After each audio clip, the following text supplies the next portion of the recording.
Whether you're trying to make the most of the next harvest, navigating a changing business landscape, or planning for the next chapter in your life, the professionals at Prime Accounting Solutions are here to help. With 10 locations, Prime Accounting offers convenient, friendly accounting and tax services at a fair price. Payroll, bookkeeping, business planning, personal tax filing, and more. And now Prime is the place to go for insurance. Panther fans can find us at 310 North Hospital Drive in Paola or 913-294-3713. To find a location near you, go to primeaccounting.net.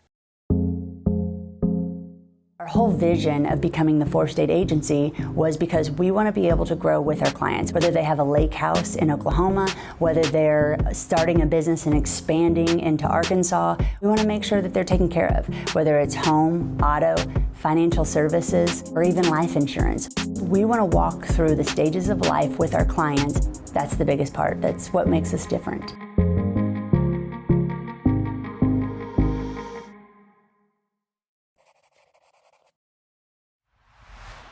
The following is a presentation of Paola Sports Live. It's time for Panther Sports. On your new home for Paola High School athletics, Paola Sports Live.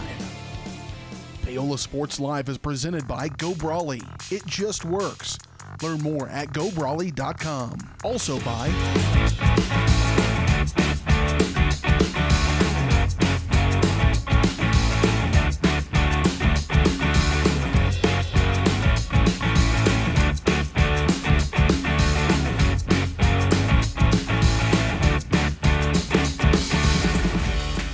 This is Paola Athletics. On your new home for the Panthers, Paola Sports Live.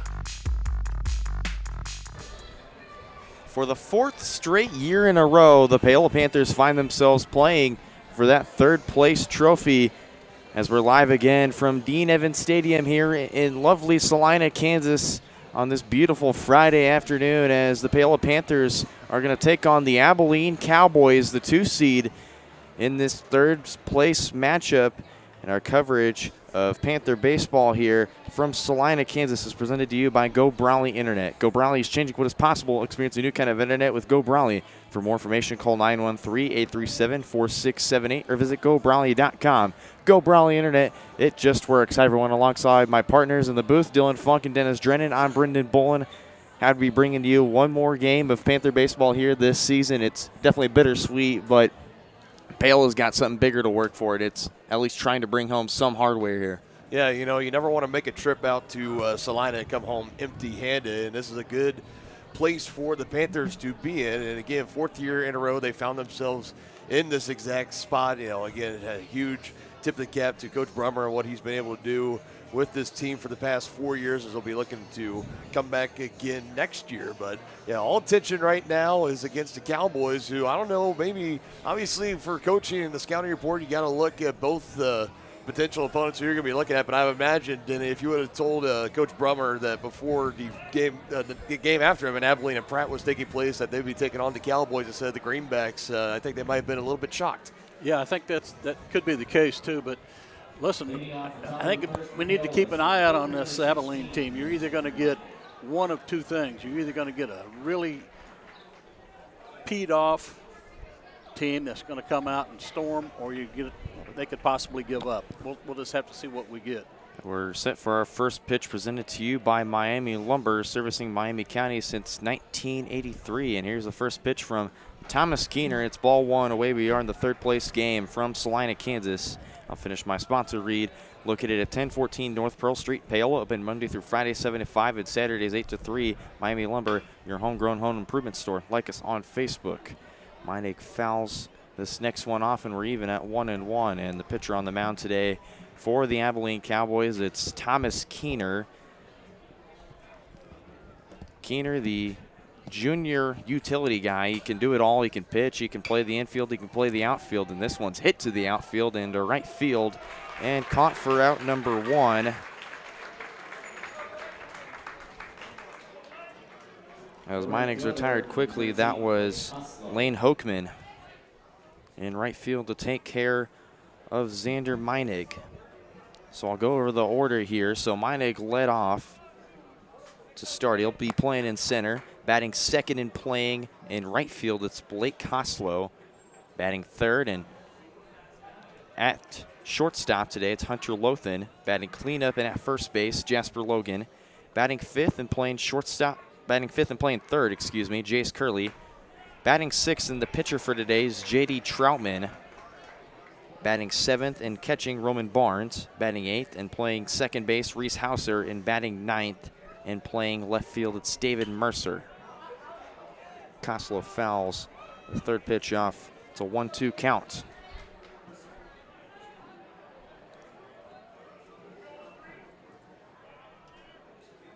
Keener starting his fourth game. This is game number 8. He's pitched in today, holds a 5-1 record.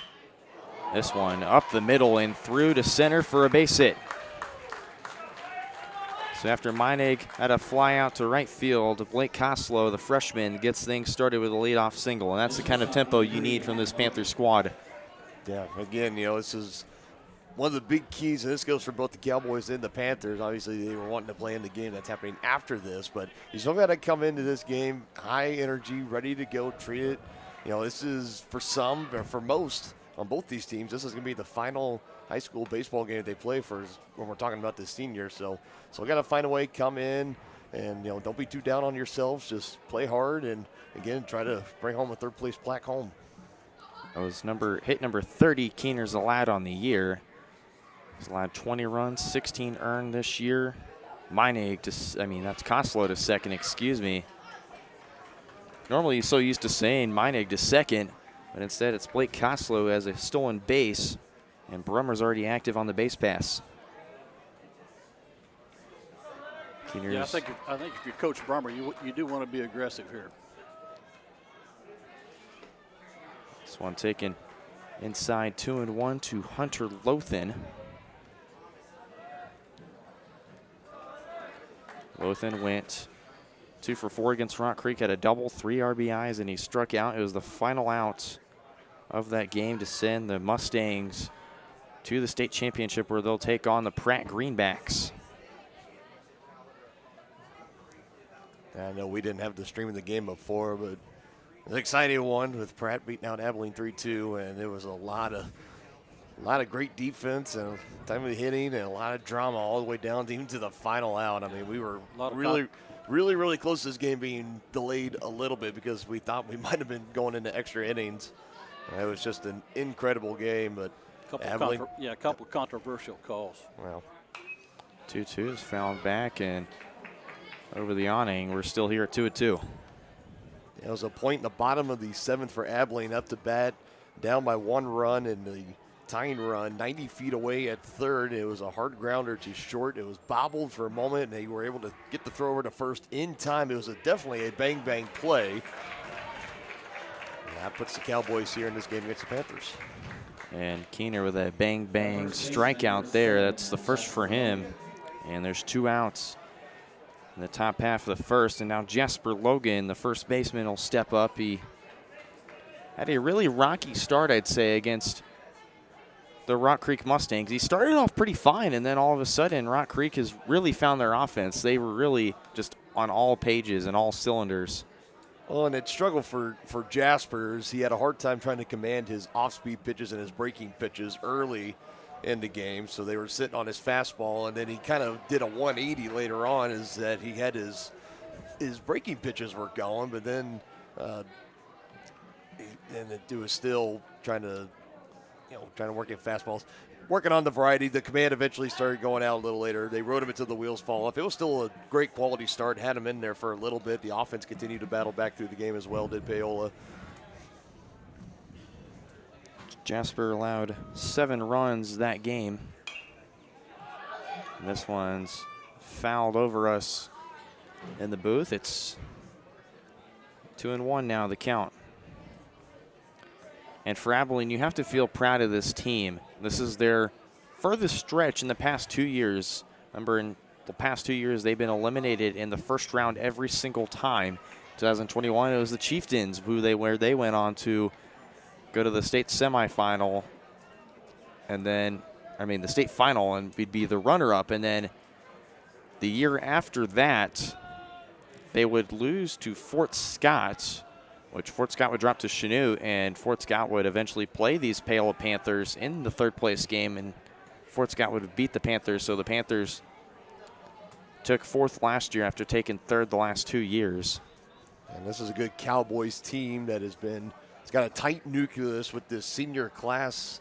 They stuck together 2 years ago when they had that first round matchup against Tonganoxie. That was the very first appearance for the Abilene Cowboys baseball team here at state. And already back here again for the third time. Logan skies this to right center.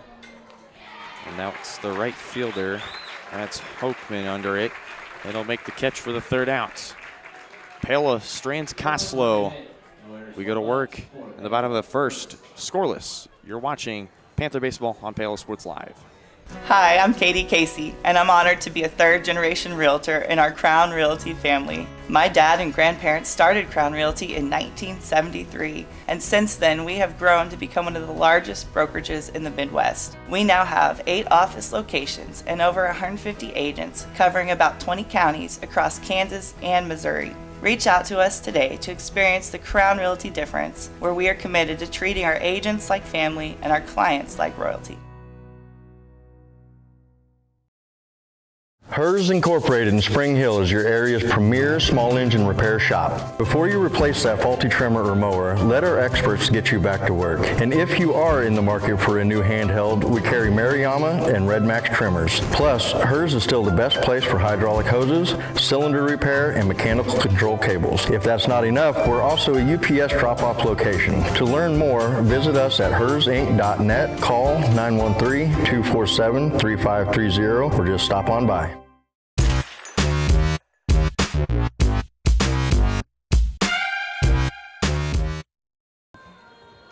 J.D. Troutman will be on the mound today in this third place game for the Panthers. And Dylan and Dennis, I know we've talked about it in our meetings before this game while we were watching the Pratt and Abilene game. It's who's going to be on the mound in game number 3. And since they're in this third place game, they're like, we can probably take a step back on the pitching. We can give Lothan and Logan some rest. So it'll be J.D. Troutman to go to work today.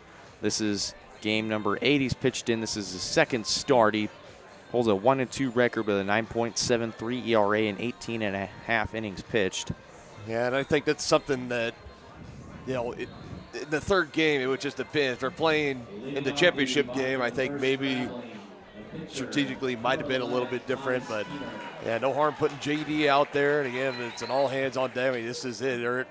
As Dennis said earlier, there is no tomorrow. We can't officially confirm that for either of these teams. So leave it all out there on the field. So Thomas Keener, who started on the mound, he will lead off the Cowboys in this third place game. He went 1 for 3 against Pratt. He was hit by a pitch in one of his 4 plate appearances. Stepping in with a 1-1 count. Here it is. Just a bit outside, 2-1. And for Troutman, the one thing I like about him is he can really throw. He can really hurl the ball in there. He's got a lot of gas with him, but sometimes his control can be a little all over the place. I think that's one thing that he's really got to hone in on, because last game it was a big issue for the Panthers. They had 6 players hit by pitches against Rock Creek. This one chopped to first, and Jasper will step on it for the first down. The second baseman, number 20, Drew Hansen. Number 20, Drew Hansen. The senior infielder to step in. He'll start today at second base. And this is going to be an angry Drew Hansen they're going to see today. He was the last out of the last game. It was a slide to first, and Dennis, I know you were very vocal about that. Tell me what you saw about that. Well, I was far enough away that I couldn't really tell, but man, it looked like it was extremely close. Oh.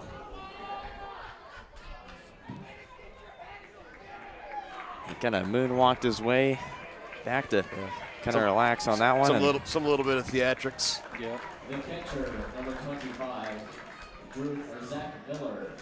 Play the umpire had to make sure nothing was intentional. That's probably always something that happens whenever you throw a baseball close to that spot. That's the 7th hit by pitch by these Panther pitchers here in the last 2 games. It looked like definitely just a breaking pitch from Troutman. It just got away from no ill intent whatsoever. This is Zach Miller. He pops this up in the middle part of the infield. It'll be Hunter Lothan to collect this one for out number 2. See that wind playing havoc with that. Blew it clear over to the right-hand side of second base.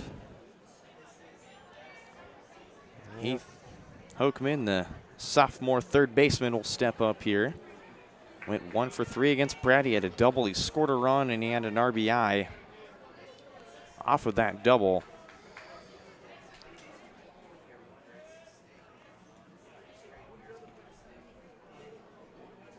Be going to try and keep the line moving here late in this top half of the inning.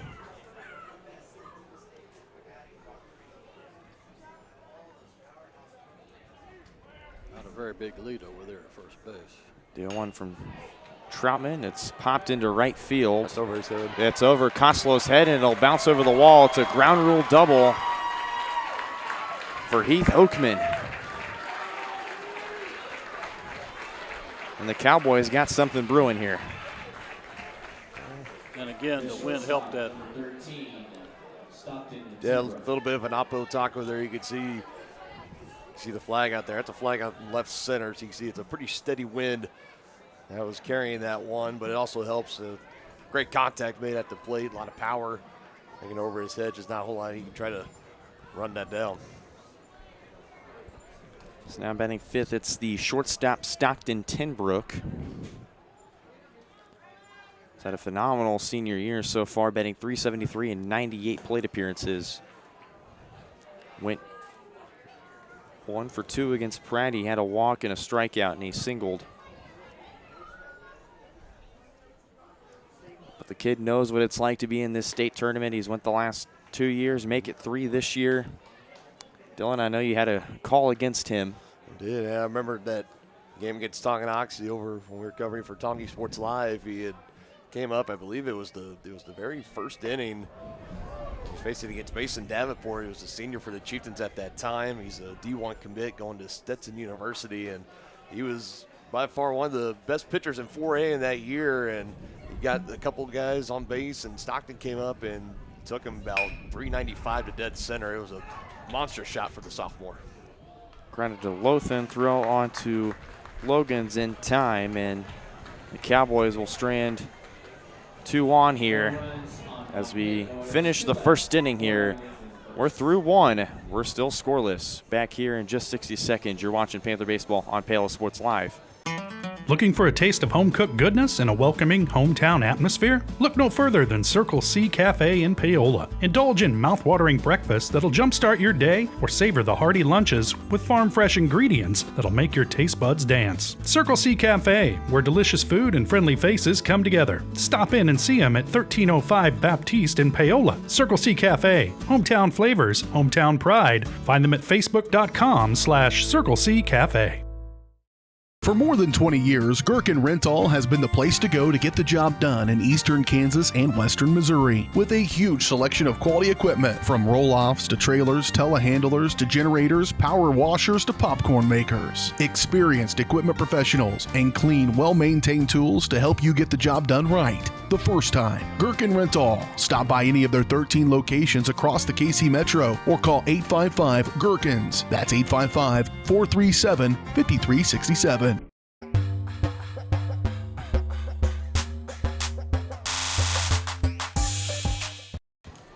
Back here to start the second inning. Thomas Keener, 19 pitches in the first inning to start, and both these teams, definitely the Cowboys a little more exhausted, I'd say, after playing just about 40-50 minutes ago, and Paola had a nice stop at Freddy's before playing this third place game. Yeah, it's always kind of one of the challenges when you're playing in that 11 a.m. slot. You know, the mindset for players, it's like, on one hand, you do want the time, you know, regardless if they're playing in this game or the championship game, they want the time to get off their feet and rest and relax a little bit. But it's also at the same time, like, all the preparation mentally and physically that you do to get into the shape to play a full 7 innings or more, and then all of a sudden you got to like get back into that later. So it's always maybe a little bit of a challenge. Curley slaps that into right field, and that's going to bounce against the wall. He'll round second, and he'll stay there actually. Jace Curley, a leadoff double on the first pitch he sees. And again, with the win, I don't think that didn't help that one much either. Jace just got a hold of it at the plate, putting it down at the corner, nearly just off the bottom of the wall. And that out there is close to, you're probably getting close to 340, somewhere around there. It's 355 right center, 385 to dead center. Well, it was big blast for Jace. How can they bring him around to score? Be the pitcher, J.D. Troutman. He had an RBI against Rock Creek. He went 1 for 3. Curley also went 1 for 3, but he was unsuccessful at the plate despite getting a hit. He struck you out and then flew out. Troutman evens the count at 1-1. And for the Panthers this season, it's been all about trying to drive in runs and just finding a way to get the base hits collectively. There'd be times where they'd struggle. There'd been times where they have really good growth spurts. But now I think it's time that they really got to settle in here. Well, there's always two things that I always come to, and these are from watching games with Denny growing up, is one, and if you want to really make a run, if you want to win a championship, one, pitching and having great arms is currency in this game, and two, it's timely hitting. Yep. And no better time for the hit here. Troutman watches that one in. Even 2-2. It looked like it was going to be a strike, but just barely got out of the zone there. Keener delivers the 2-2. Popped up and fouling out of play. We're still here at 2-2.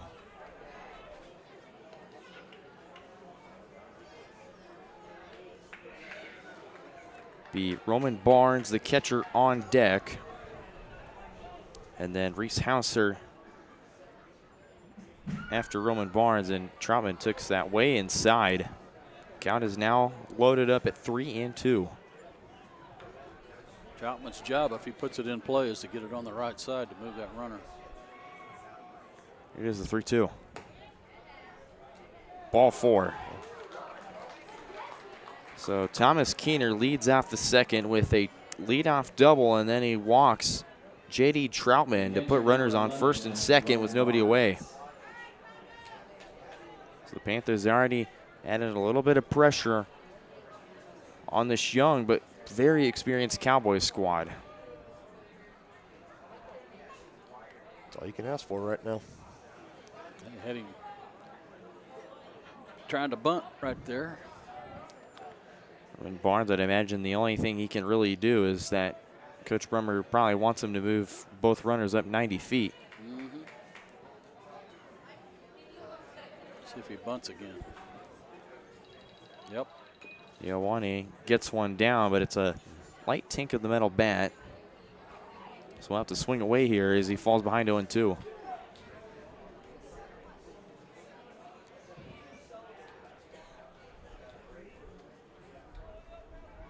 Dennis, there's your oven mitt on first base. That's J.D. Troutman. See that a lot these days. 0-2's fouled back, and we had a heated discussion about baseball equipment whenever we were at the Lake Shawnee. We were doing our coverage for the NJCAA and the KJCCC Conference Region 6 tournament. Yeah, that was something about how back in the day, oven mitts and batting gloves and all this other stuff. See a lot of ball players wear anymore. They just didn't do it back in the day. No, they did not. Another 0-2. Taken inside and turf 1-2. For which, Denny, you argued that one, it wasn't around, so they couldn't really utilize it. Right. But even if it was, they still wouldn't use it because it would they're be. all old school guys. Yeah. That or they're just very tough. Roman Barnes grounds this to first. And out of the second baseman's glove. Excuse me, that's the shortstop. That's Stockton Tinbrook. It's been a rough afternoon for Stockton very much. He had 2 errors Back in the game against Pratt, both those runs coming across, and when losing in that 3-2 game, and now here again. So it was Jake Bartley who fielded that at first. He thought about getting the 3-6-3 double play there. As Hauser steps in and takes ball 1. And still nobody out for the Panthers either. Yeah, they got to make this hurt. Swings away at that one. 0-2 now the count. Hauser maybe wishing he might want to get that one back. 0-2 is taken in the turf. 1-2 the count now with the bases loaded. Curley on third, Troutman on second.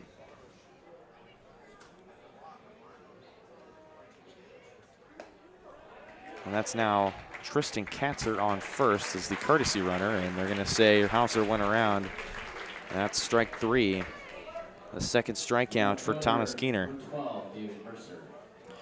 And now closing out the bottom of the order, it'll be David Mercer, the right fielder, or left fielder.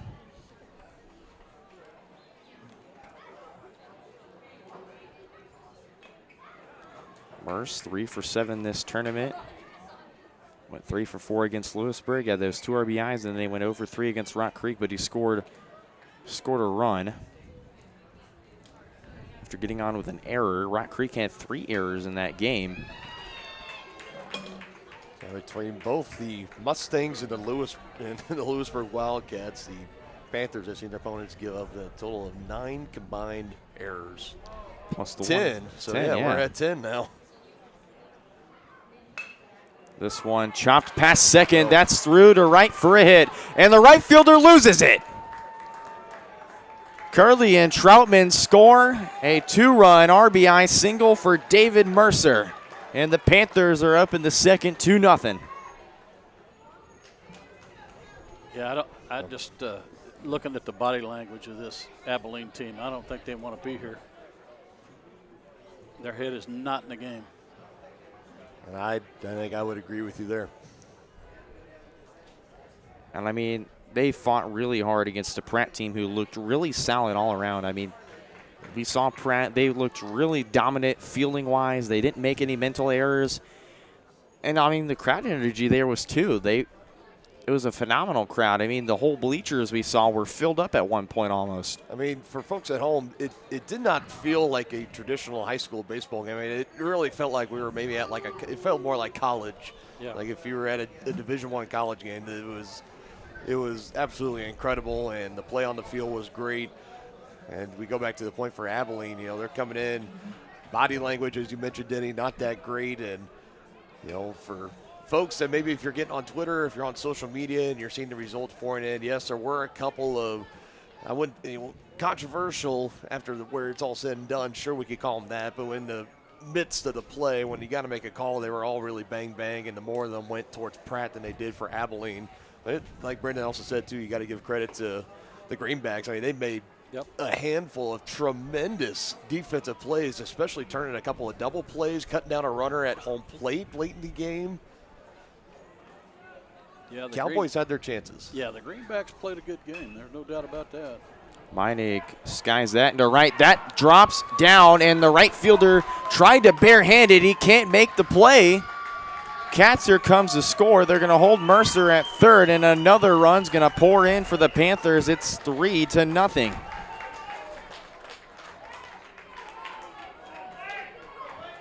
Just trying to get it maybe a little bit too fancy with it out there in right field. Back-to-back times now where the ball's gone out his way. He's had a hard time trying to get it in. Not credit with an error, anything necessarily there, but another run across for Paola and 2 more still in scoring position. So it'll be Blake Koslow stepping in. Last time up, he singled. One of the 4 hits the Paola Panthers have right now in this game. And it's only the second inning. We'll take first pitch, ball 1. And this is the kind of start I feel like the Panthers should have had early on against both their opponents. But yeah, no question. it's certainly nice to see them that And it's showing, really, they want this game more than Abilene right now. They had it against Rock Creek. They had so many chances to try and take the lead back. They just couldn't quite do it. Mercer's halfway off home. Cut. And they're getting a stare down with Miller. I'm not sure what that was all about. That was, yeah, definitely interesting. I mean, he was almost halfway down the line, and Almost makes you wonder if he missed a sacrifice or a suicide squeeze. Could be some more mind games the Panthers like to play. I did see Rock Creek execute one of those perfectly against Paola earlier today, too, the old suicide squeeze. It's Peter Martini in that game. Scored him a pair of runs, too. It was right up the first base line. Bases are loaded yet again as Caslow goes to first. And I'm surprised that head coach Travis Bartley has not come out to talk to his pitcher. So he's now loaded the bases once again in this game. Well, you know, this is a good kind of measuring stick thing to see what the young man's got on the bump. I mean, as far as trying to get out of the inning, but also, you know, what's the mental toughness and the body language, and can you find a way to get out of it, work it out that way? So I'd say for Paola right now with Lothan in there and Jasper Logan on deck, if they're able to come up and get put some more hits back to back, I mean, they can really deliver the knockout blow early in this game to Abilene, who've already shown signs of maybe already not wanting to be here, not playing this specific game. Paola can almost wrap it up potentially. Lothan hacks and misses on that one. It's an even count at 2-2. Keener really trying to find his stride here with one away and the bases loaded. 2-2. Did he go around? He did not. It's a full count. That was a pretty close pitch to take with 2-strike count. Count is now full. Here's the pitch from Keener. And they'll walk in a run. Hunter Lothan takes ball 4, the second straight walk from Keener. First baseman, Jasper Logan. And David Mercer's in. It's a 4-0 ball game for the Panthers.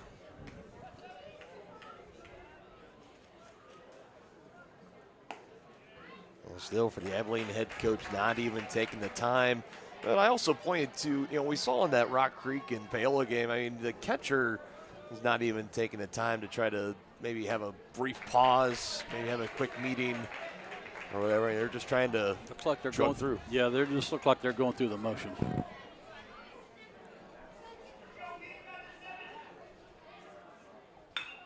Logan flies that into left field. That'll be tracked by Evans and into scores Meinig. There's another telltale sign right there. He didn't know how many outs there were. So Meinig in to score. It's a 5-0 ball game now for the Panthers. Meanwhile, Blake Koslow stays at second and Hunter Lothan is currently on first.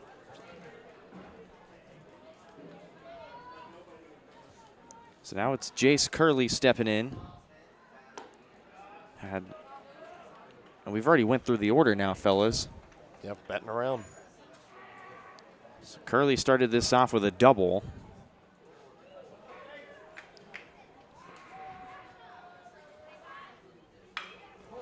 This one into right field. And it's going to be tracked down and caught by Lane Hokeman for the third out. The Panthers put a 5 spot in the second inning. They lead this game 5-0. They're certainly prowling. To the bottom of the second we go. You're watching Panther Baseball on Pale Sports Live. There's the push. And it is a touchdown, Lewisburg. I'm so sick of this. I saw a Go Brawley truck in front of Bob's. Go Brawley. No buffering allowed. Visit gobrawley.com today. Yes! Yes! You two really need to get Go Brawley. Introducing Fade Strong Barbershop, where style meets tradition. What's going on, everybody? Mitch Lightfoot here. Super pumped, getting my haircut before my wedding on Saturday. Josh is my guy to go to. Got my haircut by him before my wedding. Got my haircut by him before national championship. Beard, hair, everything. He's the guy to go to. Hit him up. Paola, Kansas, baby. Let's do it. Fade Strong Barbershop. Elevate your style today.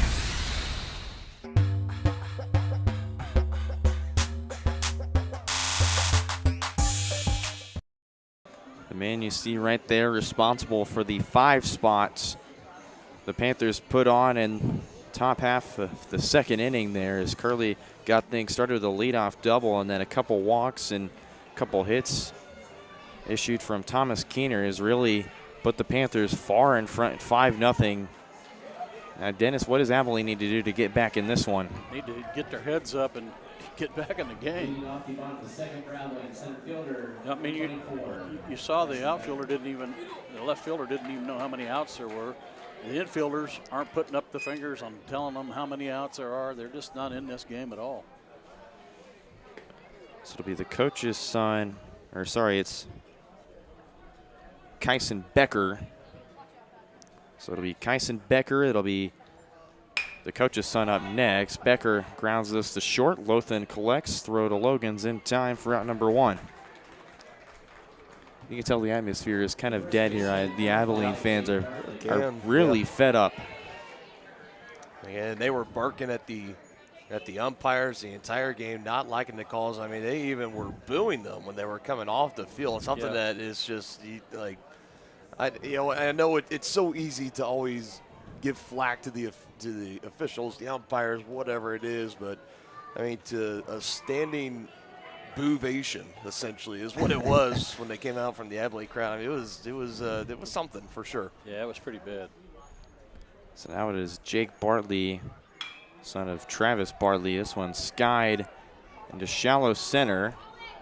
Lothan drops it in center field. Nobody's covering second. Troutman there. Did they make the play? They did! Oh, wow.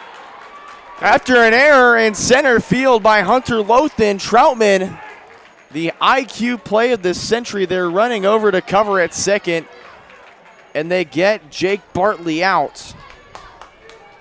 I think that's Coach Bartley over there at third trying to plead his case. And again, these Cowboys, we talked about the fans. I mean, we know the players and the team as a general, they are not, they're already got these umpires on a short leash too. And you just continue to see the frustration continuing to build in that dugout.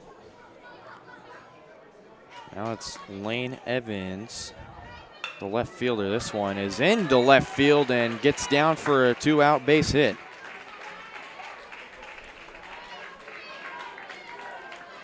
So after 2 phenomenal plays from Paola defensively, Cowboys finally are able to get on base for the second time. This is only their second hit. Now we got some little kids trying to spark a "Let's Go Cowboys" chant. First sign of life here for the Abilene faithful. And they traveled super well. The whole left side of the bleachers and almost about the central part of the bleachers is just covered in orange. Yeah, that's a fan base that really expected to be in the championship game. For sure. I'll tell you what, though, the atmosphere for the championship games, Rock Creek, they travel well, too. They can bring the energy, and Pratt can do the exact same. So it's going to be a rockin' Dean Evans Stadium coming up in about 45 minutes or so after the game concludes.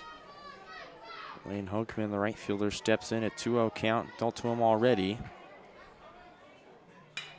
2-0 is flied into center field. Meinig racing, tracks it down and makes the catch for out number 3. The Cowboys strand another batter.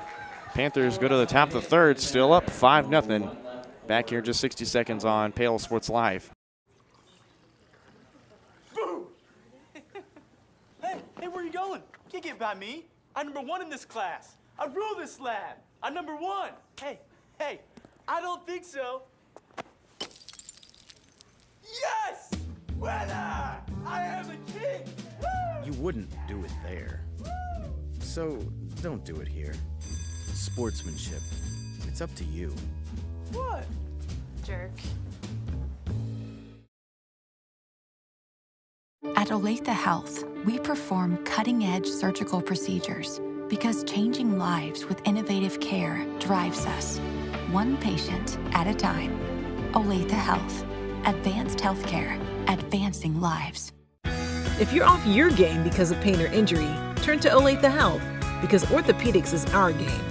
Joint repair and replacement, chronic conditions and injuries, hand surgery, sports medicine. Make an appointment today.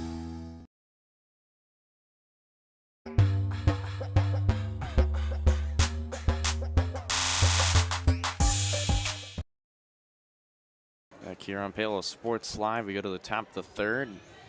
Thomas Keener still going, trying to go strong here for this Cowboys squad. He had 42 pitches in the second inning alone as the Panthers put a 5 spot off after the rally started by Jace Curley. So he'll look to try and improve as he'll face off against J.D. Troutman. So the 6, 7, and 8 batters for the Panthers: Troutman, Roman Barnes, and Reese Hauser, and then David Mercer if anyone gets on. Troutman only had 8 pitches in the second inning. His pitch counts at 21, and Thomas Keener is at 61.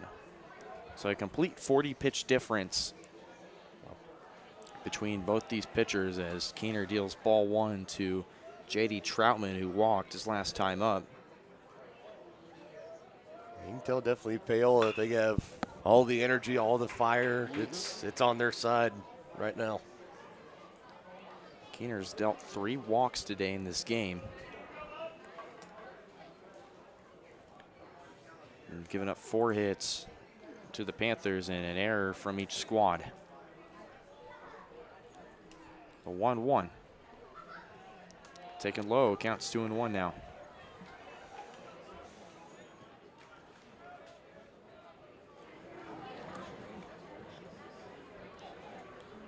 2-1. Just outside. Count now 3-1 to the junior pitcher, but mostly he's been playing shortstop this year. He's been a phenomenal shortstop. 3-1. Swung on and past the shortstop into left field for a leadoff single. Yeah, speaking of the shortstop, that's right where J.D. Troutman put that one. Just right past Stockton Tenbrook. So Troutman gets the party going here in the third inning as Roman Barnes steps up. He reached on an error by the shortstop. It was Stockton Tenbrook. It was a play whenever they tried to double up Troutman and Curley, or Troutman and Roman Barnes, but whenever they threw it on to Tenbrook, it fell out of his glove. Troutman going to second. They didn't get him in time. I don't even think he tagged him.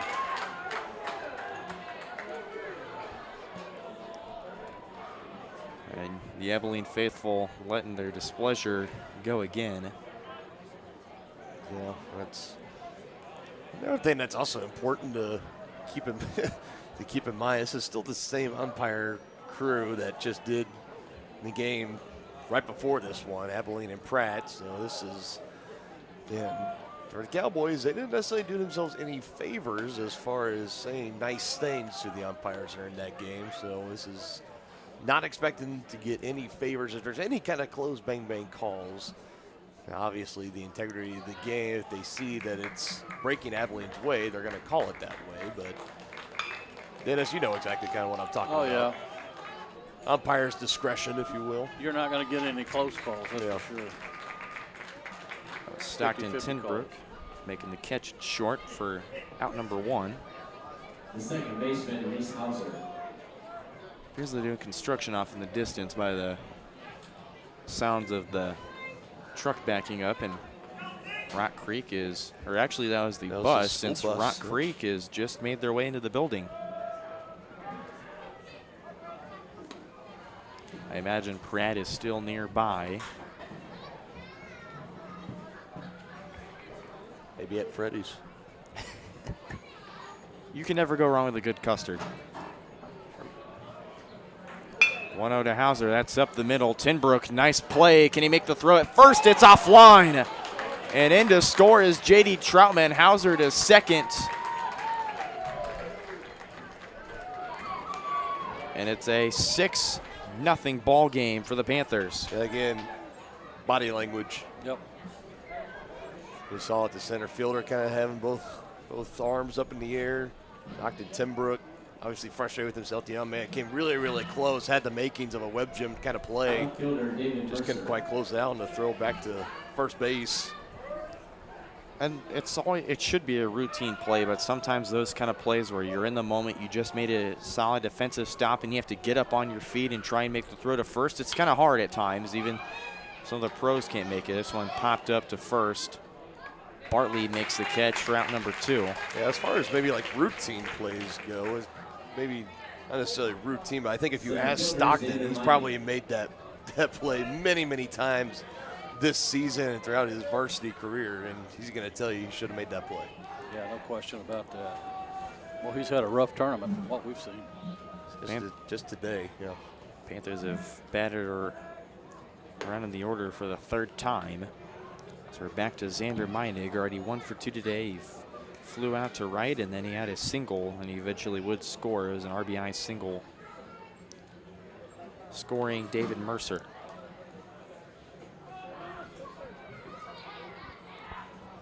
The 1-0, that's flown into left field. And backing up and making the catch is Levi Evans for out number 3.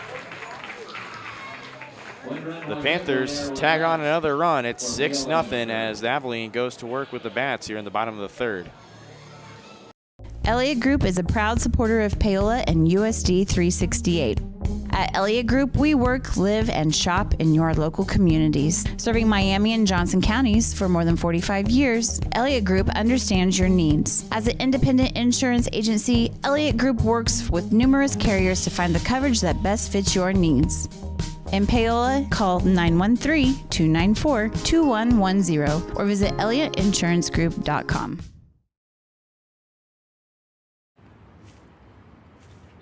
Hey, call insurance agent. Insurance agent not found in contact. Call insurance company. Insurance company is currently closed. Please call back during business hours. For directions, press 1. For billing, press 2. Sometimes humans are just more helpful. Don't worry, we're going to get this taken care of. Farm Bureau Financial Services. It's your future. Let's protect it. Contact Rusty Walters in Paola today at 913-294-2737.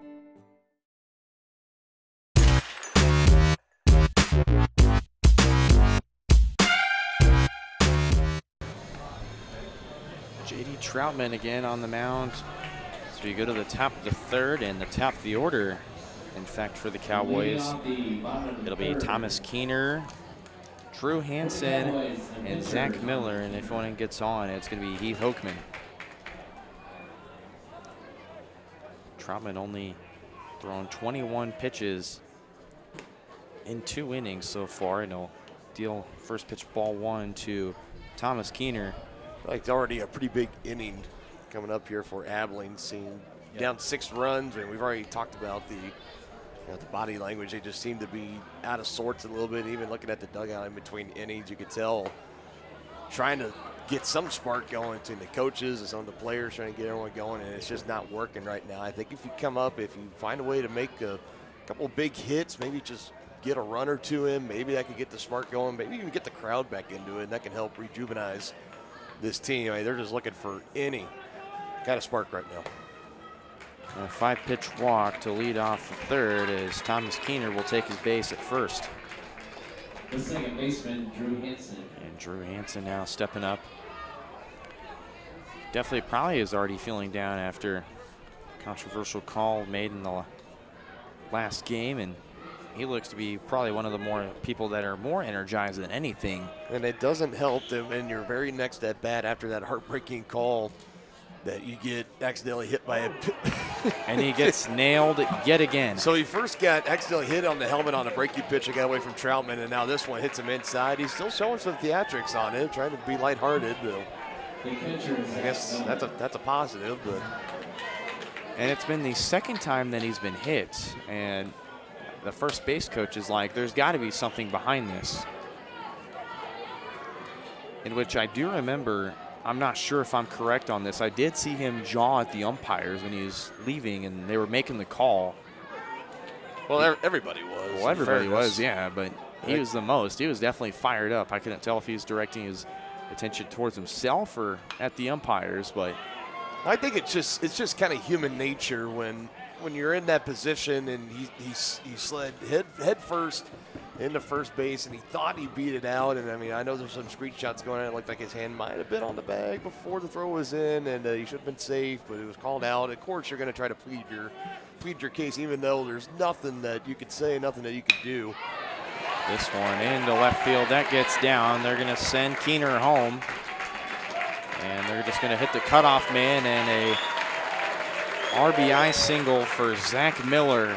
And the Abilene has some life. They score their first run of the game. It's 6-1. Yeah, and this is exactly what I was talking about, just trying to get a little bit of a rally going here. Obviously, you don't need all 6. Now, 5 more to get back even here, but yeah, you still have a chance here. Nobody gone. Starting to get through the more meteor part of this order now. Hoping stepping up Tim Brook on deck.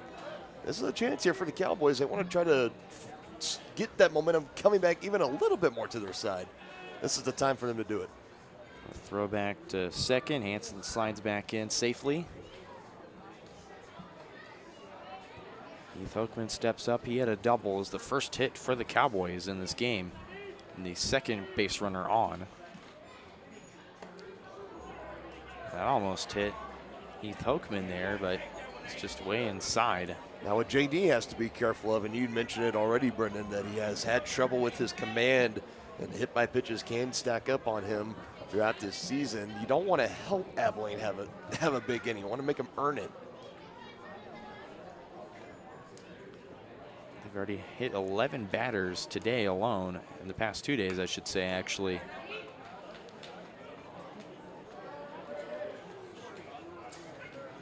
And we did bring up the possibility of the thought, the idea of the maybe a hard time trying to get the grip on the baseballs, and we saw that even with Abilene when Stockton Timbrook was the pitcher, and he specifically asked his bench for a rosin bag as that one goes over the head as well, almost coming in and hitting Hokeman. So I'm not sure if Paola just left the rosin bags at the high school or what exactly it is.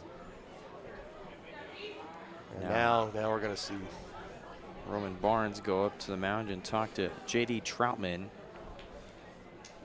What's probably the word between Troutman and Barnes there, Denny? He's telling him to settle down. He's kind of lost his composure a little bit after giving up that run. He needs to settle down here. Trying to get back in the strike zone. We got to talk about this kid, Roman Barnes, in his junior year as the catcher. I mean, the kid's been a phenomenal piece. He's been a phenomenal leader. He does what he's supposed to. He shows up. He's always a great positive impact, although sometimes he can be a little erratic at times and he can be a little fired up. It's mostly positive as Hokeman takes ball 4. Abilene wants to get back in this thing. Now is the time. So Troutman loads the bases here as first base coach David Kane will go out and talk to J.D. Troutman. And I'll tell you, gentlemen, right now, bases loaded, 1 gone. And it's going to be Stockton Timbrook that is stepping in. His 3 collective errors today in both games that he's played in, and he feels like he has let his team down. He's coming up. If there's anybody, nobody's probably more motivated to step into that box right now to try to come through for their team than Stockton Timbrook is right now. He's looking to deliver that big hit. He could even cut this deficit in half or potentially more. We know he's got the home run power. We saw it 2 years ago at the dead center. If he can get a hold of one here, this can turn this into a whole new ballgame. And as phenomenal of a senior career he's had this year, as I already see in the corner of my eye, Paola is going to go to the bullpen here as Johnson Martell, the senior, is warming up in his final game as a Paola Panther. So there's only 2 seniors on this squad, him and Tristan Katzer. Everybody else is in their junior, sophomore year, Blake Koslow in his freshman year. I mean, this is a very young but juiced roster Paola has. Tinbrook slaps that into left center. That's in the gap. And to score is Hanson. Here comes Miller. And it's going to be a bases clearing 3-run RBI double for Stockton Tinbrook. And the Cowboys have found some life here. It is 6-4. I mean, I hate to say I told you so, gentlemen, but yep, he was it motivated. And boy, did he scorch that in the gap. And now, if you're Abilene, now you got to find a way to get out. You know, the pity party. Yep. Trying to feel sorry for yourself. That's one of your seniors right there. It just delivered the biggest hit of the afternoon, not just in this game, but in the afternoon for the Cowboys. Now, what are you going to do the rest of the way? Up the middle and through for a base hit. Bartley is going to send Tinbrook home. The throw to the plate is offline. And the Cowboys are back in this thing. They put up a 5 spot of their own in the third. Now Abilene starting to get their crowd back into it now. It's a 1-run ball game. Probably not too much longer for J.D. Troutman, but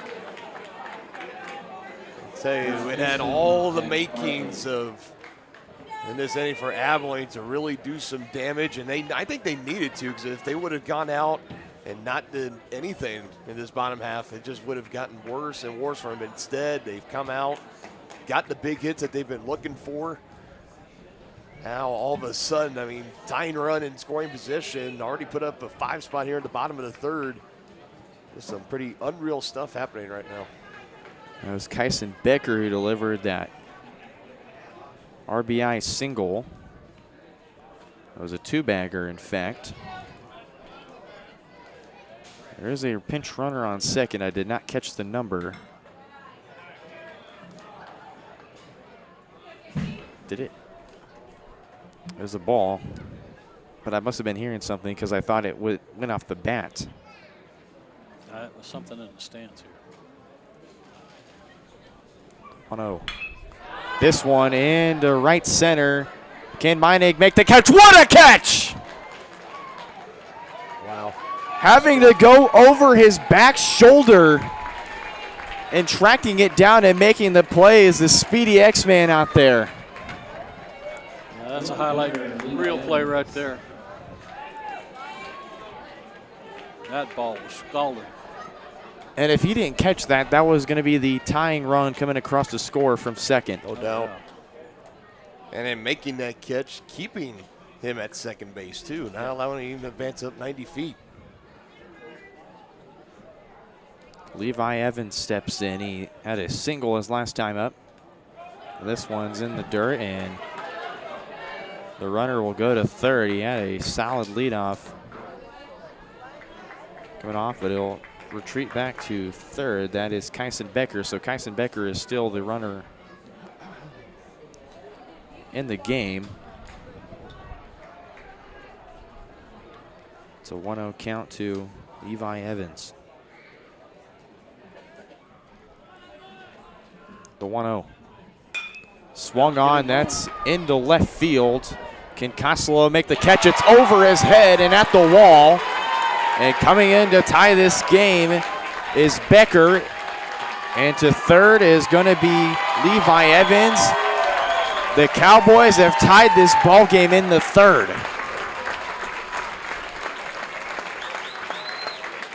You know, we've talked a lot about how it looks like Abilene doesn't look like they want to be here, especially those first couple innings. Well, let's give credit where it's due, gentlemen. Here in the bottom of the third, they've come roaring back for sure, and have tied this game up 6 runs on 6 hits. And I think that's going to be it for J.D. Troutman. And it's just crazy. About 15 minutes ago, we were just talking about for Paola that they're up 6 runs, and Brian's just taking all the wind out of the sails of Abilene. And instead, we're bringing in a new pitcher, and we're basically back even now, tied up at 6. Johnson Martell to go to work. We'll have more on him here in just a second. The Cowboys have come roaring back here. We're tied up at 6. Back here in just 60 seconds on Paola Sports Live. Hi, I'm Dr. Aaron Stills with Paola Vet Clinic. We'd like to thank you for trusting us with the care of your pets and large animals. At Paola Vet Clinic, we're proud to be your hometown veterinarians who know and care about your family. We provide cutting-edge diagnostic services, digital radiology, ultrasound, and in-house same-day blood work, chiropractic, and reproductive services. Come in and see us at our new location here in Paola in the Industrial Park with indoor cattle and equine facilities complete with a hydraulic tip chute. With a team of 11 veterinarians, our commitment to this community makes Paola Vet Clinic the vets you can trust.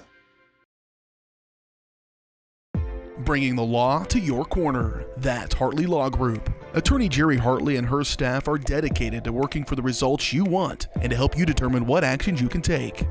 Specializing in criminal defense, family law, guardianship and adoption, estate planning, probate, and trust litigation. To learn more, call 913-294-4512 or visit HartleyLawGroupLLC.com.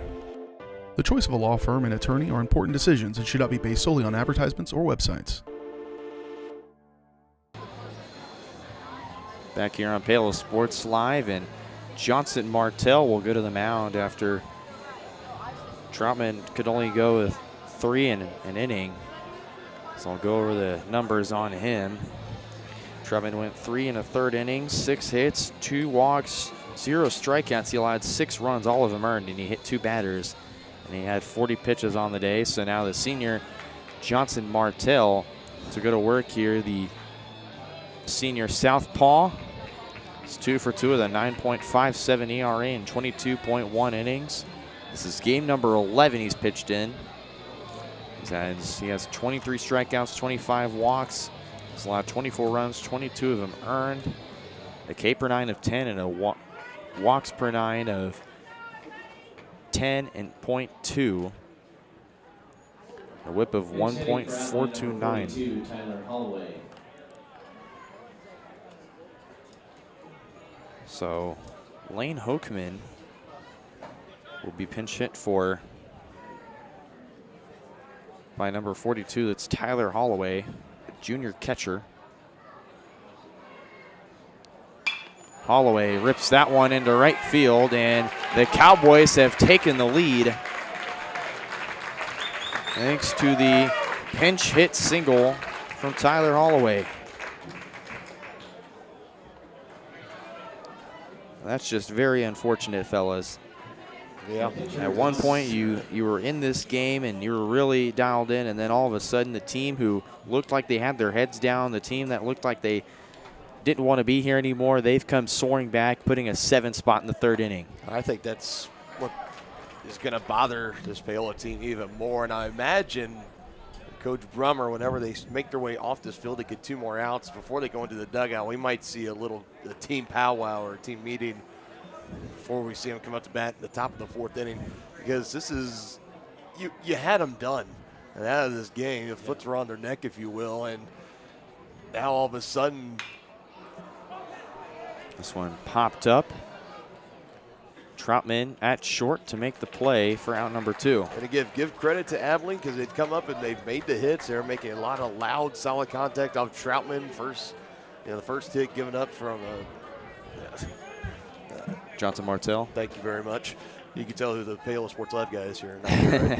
And so yeah, you got to give credit to them for getting it done at the plate. But you look back at that Rock Creek game and you felt like you had it there. You had a lead. You blew it. You came back so close a couple of times. It just couldn't quite hang on to it in the field and on the mound. And a little bit of kind of the same thing here. So now Drew Hansen will actually get an at-bat after being decked twice by J.D. Troutman at shortstop. Lothan is back at 3rd. Curley back at 2nd. Martell, what an off-speed pitch there to really fool Hansen there. Counts at 1-2. What'd you think of that one, Denny? Yeah, that was a nice hook right there. He had him all kinds of mixed up. 1-2 to Hansen, taken upstairs, 2-2. And Martell, the Capital Baseball University commit, is going to go play college Summer League ball in Florida. This one into left field and taken in by David Mercer for out number 3. The Cowboys on their horses. What did they rope in? A 7-run lead now as they've taken this game away from the Panthers. We're going to the top of the 4th. Panthers up to bat next on Paola Sports Live. There are two things in your life that you are in total charge of, your attitude and your effort. Let Revive Paola boost both.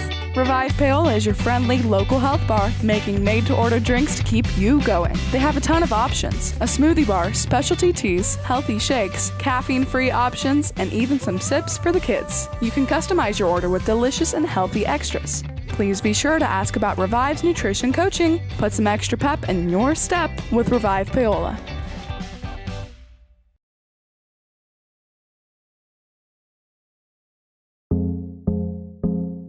Our whole vision of becoming the 4-state agency was because we want to be able to grow with our clients, whether they have a lake house in Oklahoma, whether they're starting a business and expanding into Arkansas. We want to make sure that they're taken care of, whether it's home, auto, financial services, or even life insurance.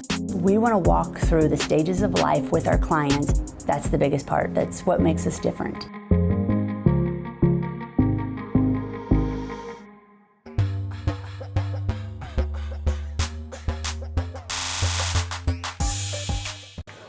Thomas Keener, the pitch count at 74 as we go to the top of the 4th inning. And what do you know? He's got a 7-run lead now. He got a 1-run lead. A 1-run lead with 7 runs that have come across in the 3rd inning.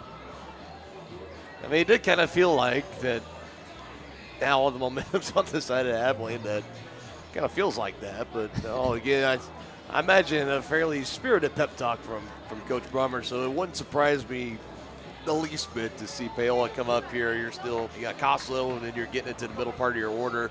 A prime chance for them to come up off a pitcher that they're seeing the ball well off of, who's still out there in Keener. A chance to try and tie it up or even retake the lead. We'll see. Like you mentioned, Blake Coslow for the 3rd time today. He's been on base both times he's been up. He singled, and then he had a walk last time he was up to bat. So a nice 1-for-1 day. So we go to the top of the 4th. This one, nice play at second. Throwing to Bartley is in time for out number 1. Yeah. Just a nice play at second, keeping it going out in the outfield. Beautiful play over to first. That was Drew Hansen. So now Hunter Lothan, he took a walk and he struck out his first time up. Already falls behind 0-1 in the count. This next one, that's going to be driven into left field. That gets down, and a 1-out single for Hunter Lothan, who he looked like he had the speed to go to 2, but I to check and make sure. He took a good turn around the bag, thought about it, keeping his eye on the ball in the outfield just like you're supposed to. No sense in trying to take a risk and run for that second base bag. Can his cousin Jasper Logan bring him home? He's flown out twice. He flew out to right first time up, and then he flew out to left his second time up. So he's flown out to both corners of the outfield. This one into right center. Is that going to get through? It's going to get down, and almost over the wall. Lothan's chugging around third. He's going to go home. Jasper Logan himself's going to go 3. Paola's tied this game at 7 apiece thanks to the RBI triple from Jasper Logan. That ball almost hopped out of the yard, but it stayed in. Yeah, I mean, just off the very top of the wall, and that kind of that bright yellow band that's just right on top of it. Bounced right off the top of it. And I think, luckily, it wasn't, because then you would have 2 runners in scoring position still, but that allowed the tying run to come in to score and the go-ahead run just 90 feet away. And nobody out. Chase Curley steps in for ball 1. Actually, there is 1 out. The scoreboard's just behind. Oh, okay. So it's the ground out to second from Coslow. Gotcha. Chase Curley stepping in. Now we have it. Takes ball 2. Curley, a double for him, and then he flew out to right his second time up. So he's now ahead in the count 3-1. A walk here could put runners on the corners. Keener will deal the 3-1. Oh, way behind him. He hit him. Take ball 4. Couldn't tell if that got his foot or is behind him. But I believe, by the way, that's definitely a hit by pitch, because if it was just a simple walk, the umpire wouldn't walk up there, but. Yeah. So it will be a hit by pitch ruled in the book. So Jace Curley to first, Jasper Logan at third, and J.D. Troutman is up. Roman Barnes on deck.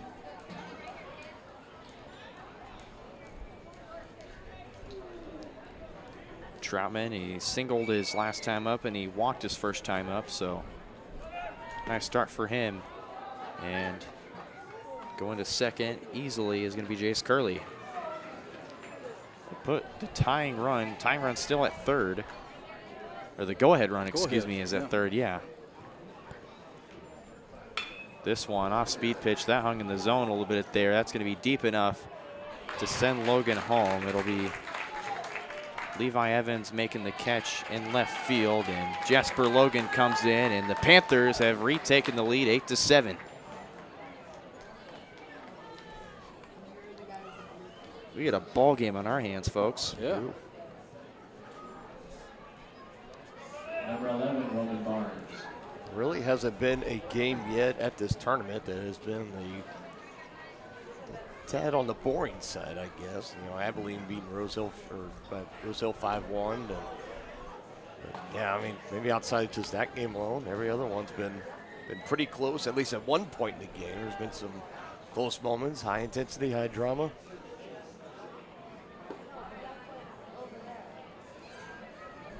2-0 count. Now stepping in is Roman Barnes. He reached on an error and then he flew out to the shortstop. So he's hit the ball, or the ball's been in play at the shortstop's directions both times. This one's into right field for a single. They're going to send him. They're going to send, that's Jace Curley home, and they don't make the tag. So Jace Curley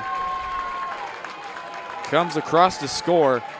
Panthers are roaring now, 9-7 your score.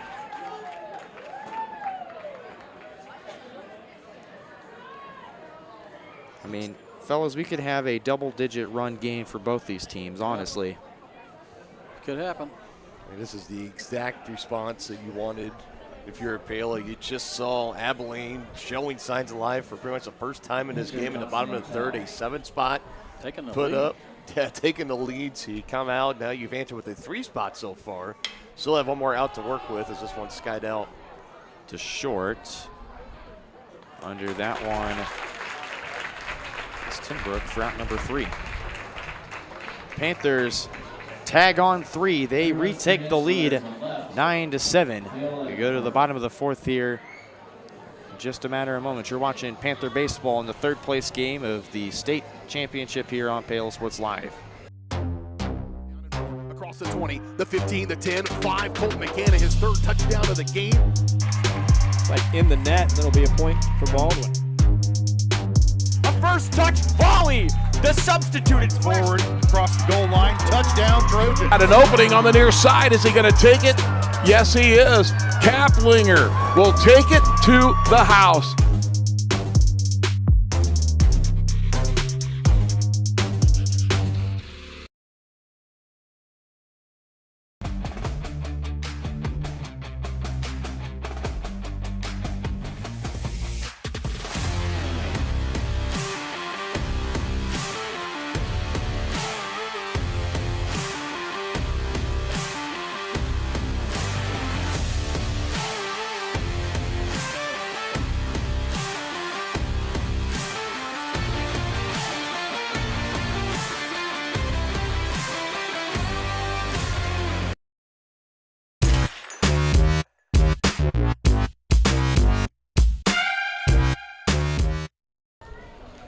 If you thought the championship game was going to be pretty interesting, we've already got a great game here in this 3rd place game. The Panthers have retaken the lead 9-7.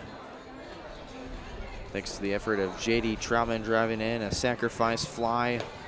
Jasper Logan, an RBI triple to help his cousin Hunter Lothan be sent in. I mean, we've had a whole lot of offense. Just in the last inning and a half alone, we've seen 11 total runs come across. Definitely not a pitcher's duel. That's for sure. It's a batter's duel. And that's also saying, I mean, that's not including the 5-run inning that Paola had in the top of the second inning when I say that either. Yeah. A lot of crooked numbers up there. It is. Oh. That was about near head level. So this is Zach Miller stepping in. It's 1 for 2 with a single and a RBI single, I should say, and he flew out to short his last time up. Steps into the 2-0 count.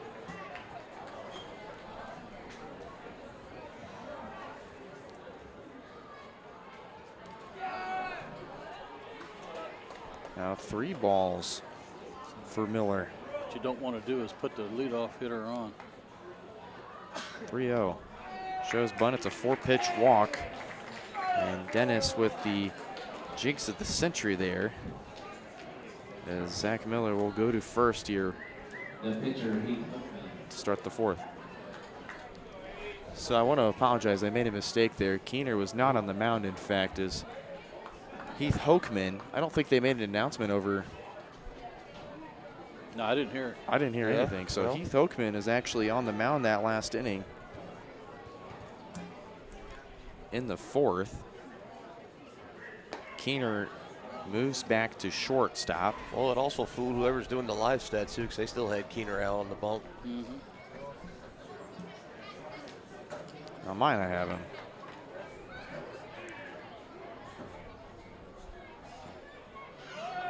Runner goes to second, and they're going to make the throw, but it'll bounce over Troutman and Curley. Nice job to back up the throw there.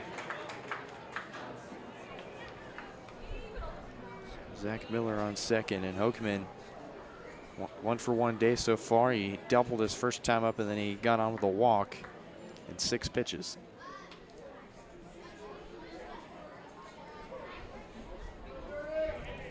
Tie and run is back in. No, it's 9-7, right? Tie and run at the plate. Yeah.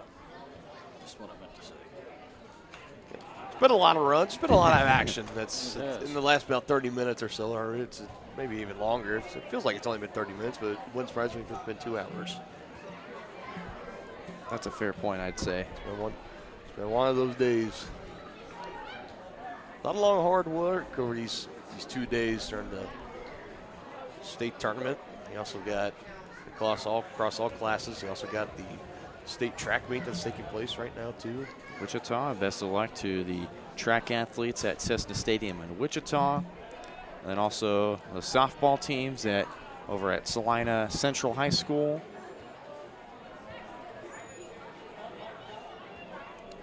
It's been quite a tournament so far. Of course, I haven't seen any results or gotten any updates, but after the performance of the Wapico pitcher last night, it went 17 innings, striking out 30 batters. I mean, really, really hard kind of not to pull for the Red Raiders to try to do really well in that tournament too. What a performance. I wonder how many pitches she threw. 199. Holy crap. Uh-oh. This one flown into left field.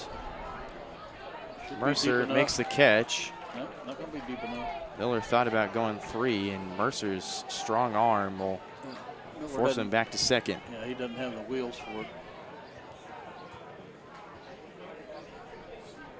Hokeman smiles as he's starting to make his way back, knowing that I think if he just is a tad less under that ball, that maybe it's going to launch over that wall. He had the sound, at least, made everyone kind of get on the edge of their seats trying to watch it fly. Stockman Timbrook at first base. That about nearly nailed Martell right in the face. They're going to send Miller home. The throw to the plate is just in front of the plate, and Miller comes in to score. It's 9-8. Panthers still up 1. You know, and if you're Martell there, you're thankful to just give up the run, and that's it on that one. You still have all your teeth intact. That was a beeline coming right back to him up the middle. Thankfully, he's okay, and it's all good. It was close enough. I bet he heard the wind on it. That's back-to-back solid hits from Stockton Timbrook, too. don't know what that exit velo was, but it was pretty high.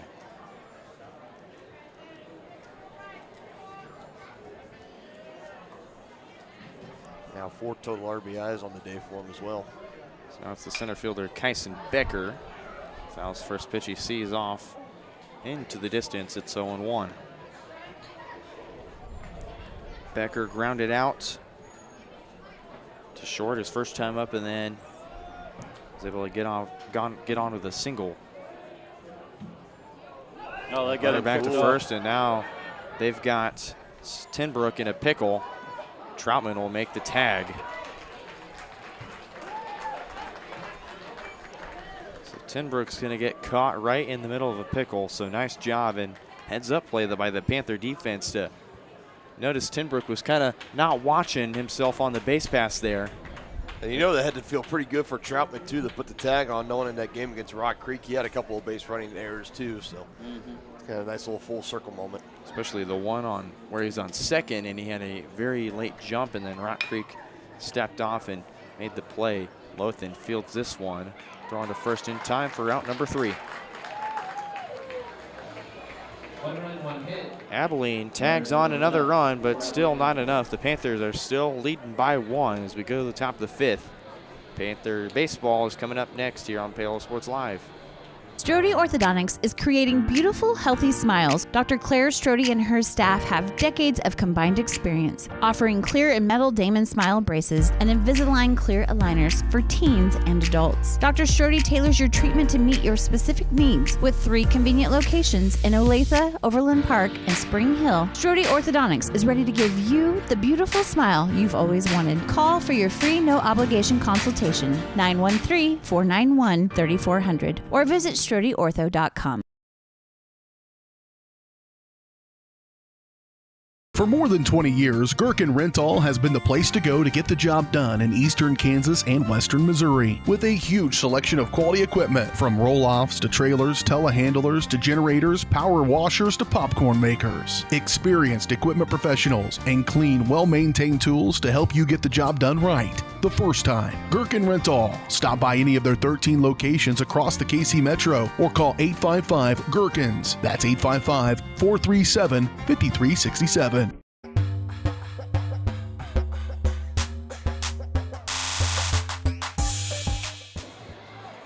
Welcome back to the 3rd place game coverage here on Paola Sports Live. Alongside myself, Brendan Bullen, I'm joined by my partners Dylan Funk and Dennis Drennan.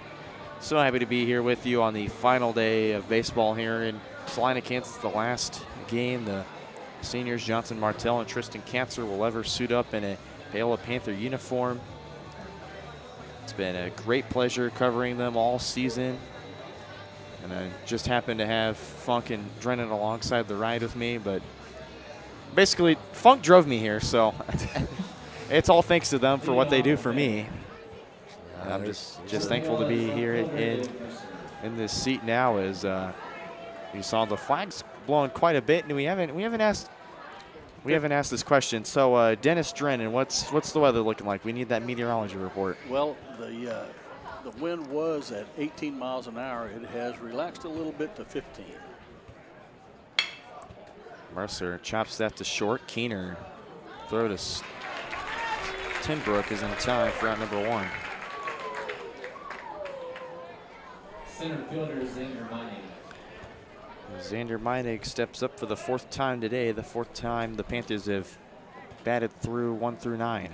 The young man made a fantastic catch out in center field. I mean, it was a brilliant catch. He's just running out over his shoulder, knowing that he could have given up another costly run if he didn't make that play, and he just made the catch out there. It was a phenomenal play. The Panther fans went crazy. I know Jeff Hines and Derek Gagneman are on their feet, sitting over there to my right. The 0-1 to Meinig. That's over his head. 2-0.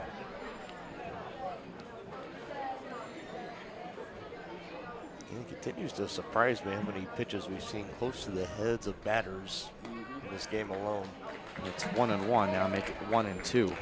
And obviously the umpires, if they felt like this was something that was being done intentionally, I think by now they would have intervened and Already made said some some kind ejections. of something or at least some warnings, but they're letting them play on. So it's just kind of it's being concluded to just more of a control of the command issue. So Meinig will strike out, and the first strikeout for Heath Hokeman.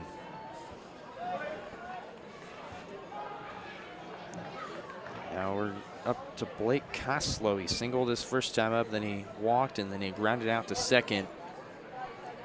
So it's been a 1-for-2 day for him so far in his 3 plate appearances.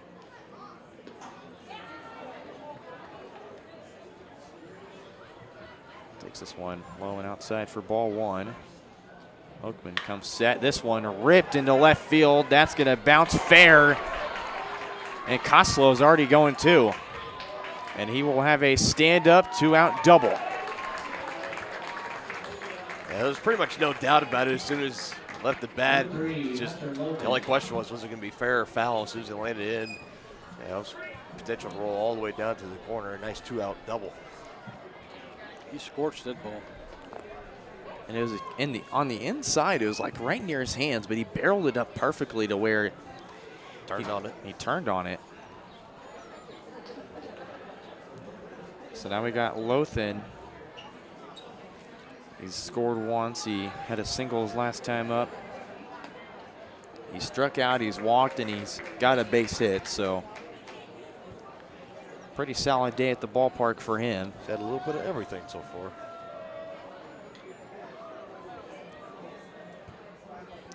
The 1-0. Low and way outside. It's 2-0 now to the junior third baseman. And he had an impressive game 1 against Lewisburg. Pitching-wise, won a complete game, like we mentioned, the second straight complete game he pitched in the playoffs. And Jasper Logan, unfortunately, couldn't quite do the job against the Mustangs, who are here and watching this game, waiting this game to be finished so that way they can battle it out. Our second bean batter. For the 4A state title, as Hunter Lothan's going to go to first after Hokeman will beat him right in the head. Number 7, Jasper Logan. He's seen plenty of that.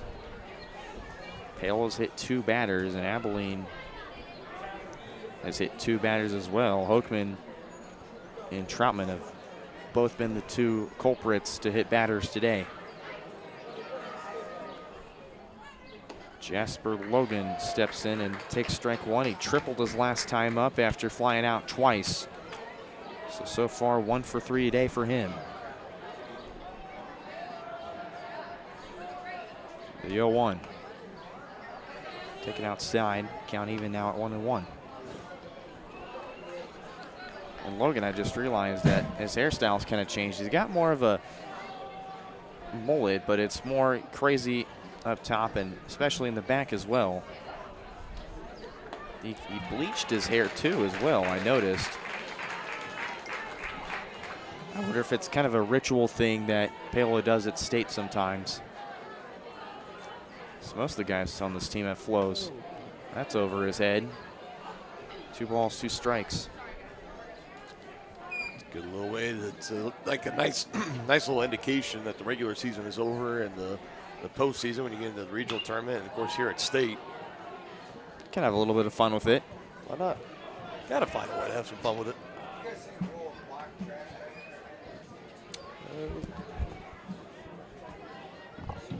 Two balls and 2 strikes to Jasper Logan with 2 away. Here it is. Bat at head level again. Inside still. Count is full at 3-2. Denny 3-2. 2 away for Cowboys. Here's the 3-2. It's ball 4 and it'll load. Oh, it's a strike 3 call. Wow. A little late there. They're straying 2. They're still ahead as we go to the bottom of the 5th. The score 9-8. It's easy to spot people who participated in high school sports and activities. Right on time. They learned important lessons like leadership, teamwork, respect. Hey, our meeting moved to 10. We'll be ready. values that last a lifetime. We need to focus on 3 factors. Support high school sports and activities in your community. When kids take part, they get set for life.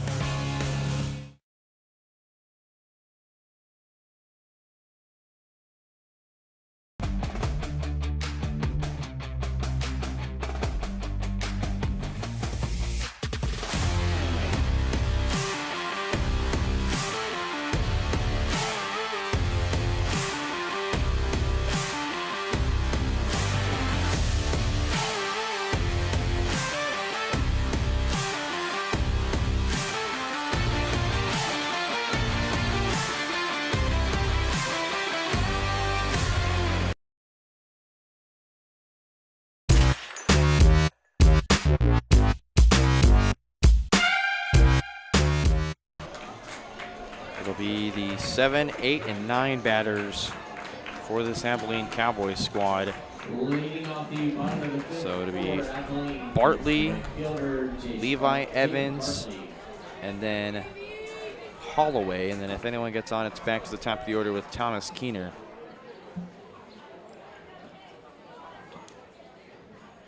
So here's Jacob Bartley.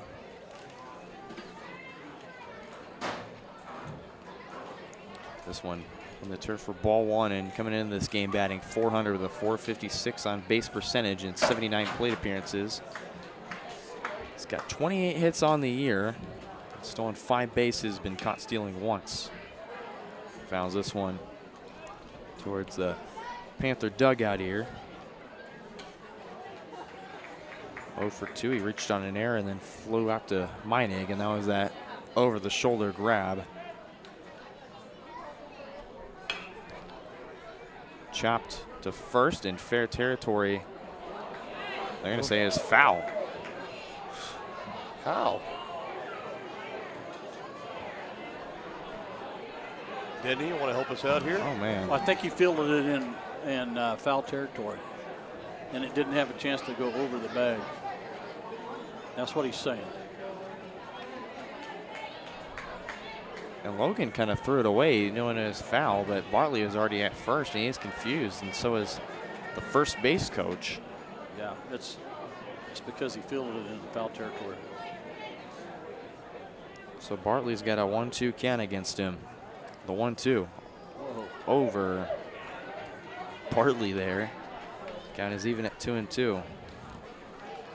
And I know it's been a mechanical thing, but I feel like it's been like really often that we've seen these pitchers throw over the heads or at the heads or whatever it is. Good eye there from Bartley to take that one. Count is that full 3-2. Well, you can see how white the baseballs are. They're not rubbing them up with any kind of substance like they do in the majors. I mean, I hope they wouldn't. This one into right field and a leadoff single for Jacob Bartley to start the bottom of the 5th as Abilene's down to their final 9 outs, down 1. I was going to say, Denny, I hope they don't cheat in high school. That's definitely a no. Very frowned upon. It's very frowned upon. Yeah. Well, I mean, the officials are the ones that are supposed to rub the balls up with. In the major leagues, they do it with mud, special mud. Only the finest mud in New Jersey. That's what I'll say. It's somewhere on the eastern seaboard. Where it is somewhere on the eastern seaboard. New Jersey. I watched a documentary about that a little bit. Or not a documentary, I'd say it's a little short video. Throw to first. Bartley slides in safely. But the thing that really kind of surprises me is you don't see any rosin bags out there either. It's like, I don't know. So the only one that I've seen today was in the game before this. Evans showed bunt, and it's out of the glove of Troutman, so a stolen base for Jacob Bartley. And that was a bag of rosin at Stockton Timbrook, who was the pitcher that started that game against Pratt, that he had to go in the dugout and he had to get himself. So they don't provide it. We know that for sure. And yeah. I guess right now, and still, no indications of it anywhere. So I'm not 100% sure. It's got to be a grip thing, because the ones that are getting away from them are breaking balls where they're trying to really put some spin on it. 2-0 is foul tipped in the glove for strike one. And if that ball happens to be a little slick. He's batting .289 with .382 on base percentage in 57 plate appearances this year. 2-1. Taken inside, 3-1 the count now to Levi Evans, the sophomore outfielder. Trying to get a bounce back game after going 0 for 3 against Pratt. Already 2 for 2 to this point, and this one skied into right center. Koslow calls for it and makes the catch. And showing off the arm, drills a right to J.D. Troutman after making the catch. The third baseman, Tyler Holloway. Another time that he's just held a runner at second base, getting it into the infield. So Tyler Holloway now up. He got a big hit his last time up. Had a single. The first pitch he saw. Yeah, kind of got that rally going for him. So I'll kind of go over the defensive stats, or not the defensive stats, but the defensive switches. So Keener was pitching earlier. He's at short. Holloway is dealt strike number 1, which Holloway is at.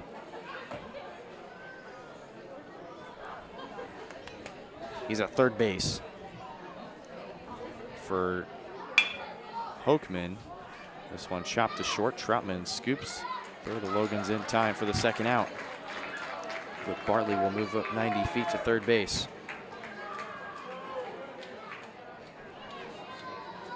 So Holloway is at third. The shortstop, Thomas Keener. And then you have Hoekman, which I'm talking about, not Heath Hoekman, but Lane Hoekman. He was in right field earlier. I believe he is done for the day. His brother Heath moves to pitcher. And now here comes the tying run in to score. It's Jacob Bartley. We're all knotted up at 9 apiece here. And again, another pitch. It got away from Martell. Having a hard time trying to find that grip. And just brought the tying run in to score for the Cowboys.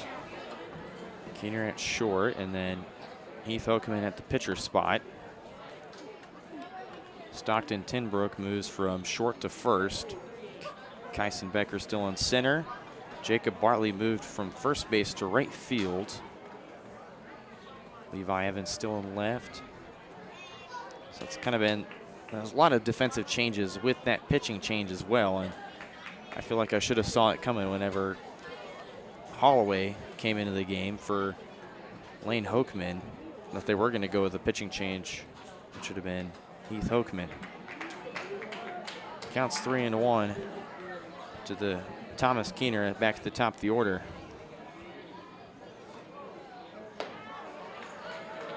That one just got the outside corner. We're full at 3-2. Keener 0 for 2 today. He's grounded out, flew out, and he took a walk his second time up. And now his fourth time up, he'll take his second walk of the day. Second baseman, Drew Henson. Elliott Group is a proud supporter of Paola and USD 368. At Elliott Group, we work, live, and shop in your local communities. Serving Miami and Johnson counties for more than 45 years, Elliott Group understands your needs. As an independent insurance agency, Elliott Group works with numerous carriers to find the coverage that best fits your needs. In Paola, call 913-294-2110 or visit ElliottInsuranceGroup.com. Introducing Fade Strong Barbershop, where style meets tradition. What's going on, everybody? Mitch Lightfoot here. Super pumped, getting my haircut before my wedding on Saturday. Josh is my guy to go to. Got my haircut by him before my wedding. Got my haircut by him before a national championship. Beard, hair, everything. He's the guy to go to. Hit him up. Paola, Kansas, baby. Let's do it. Fade Strong Barbershop. Elevate your style today.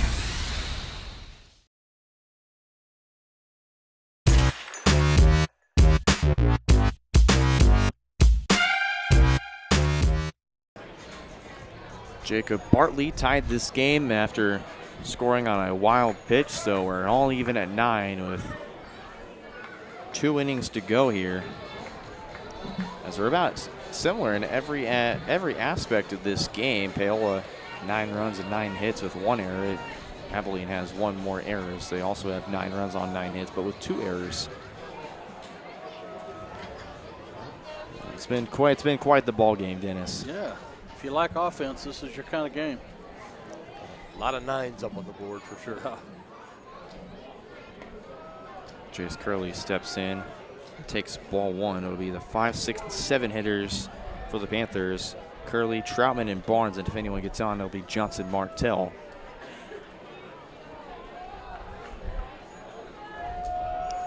Curley 1 for 2 today. He doubled his first time up. 3 pitches, 3 balls. And I imagine unless you're Declan Battle, you're taking this one here. Yeah. He does. 3-1 the count.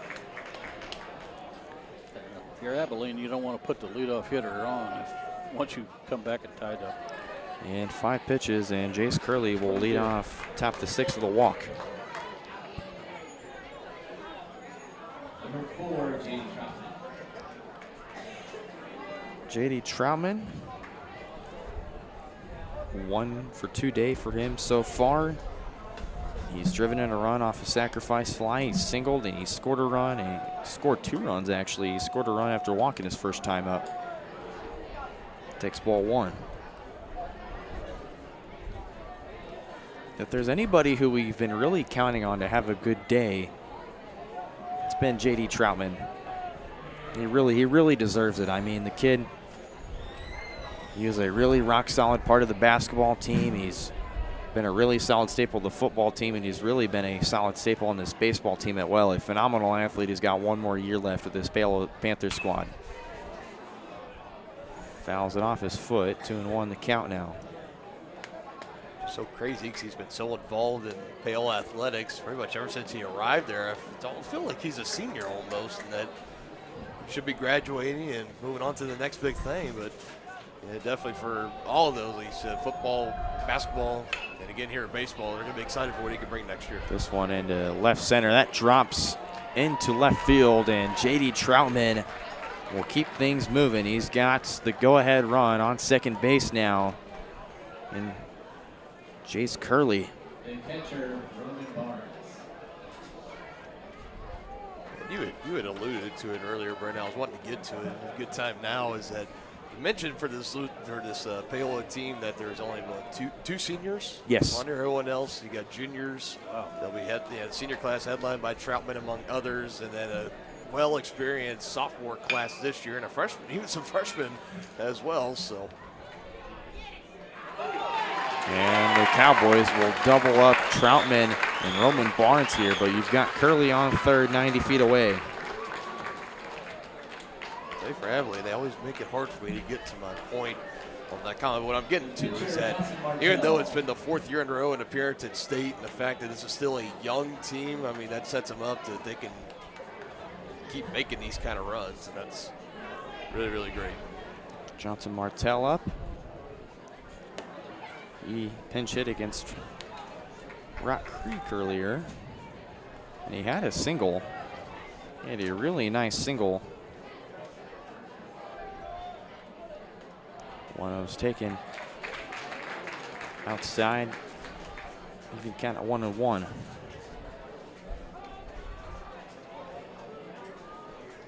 Oakland comes set, and Martell fouls this one into right near the visitor bullpen or the concourse.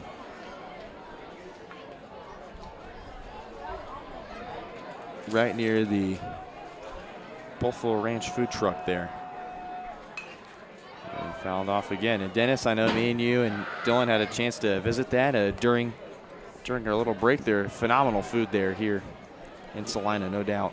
Yeah, you were the brave one to eat the homeowners just like you. Their team of professionals have years of experience and the skills necessary to transform your home into a beautiful, welcoming space. Call for a free quote today. Absolute Painting, where quality is absolute. At Olathe Health, we perform cutting-edge surgical procedures because changing lives with innovative care drives us, one patient at a time. Olathe Health. Advanced healthcare. Advancing lives. If you're off your game because of pain or injury, turn to Olathe Health, because orthopedics is our game. Joint repair and replacement, chronic conditions and injuries, hand surgery, sports medicine. Make an appointment today.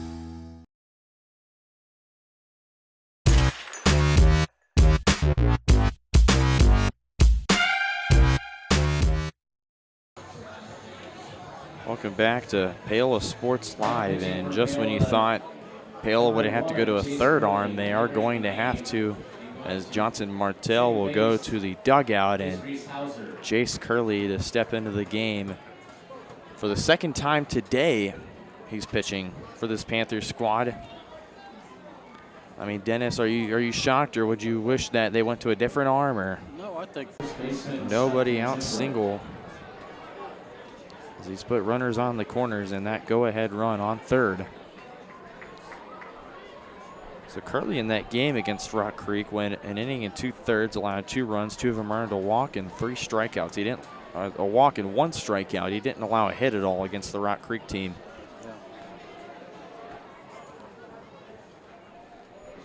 So now he'll come in a runners on the corner spot. Here goes Heath Hokeman to second. They're not going to do anything about it, and they'll just let Hokeman take second.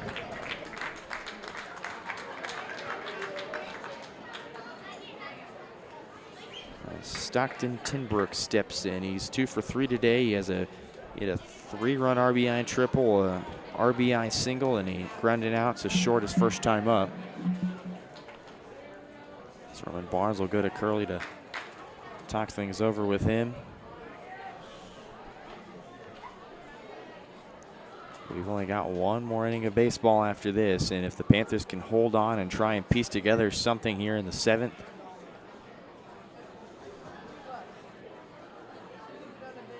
they could be well aware to placing third at state for the 3rd time in 4 years.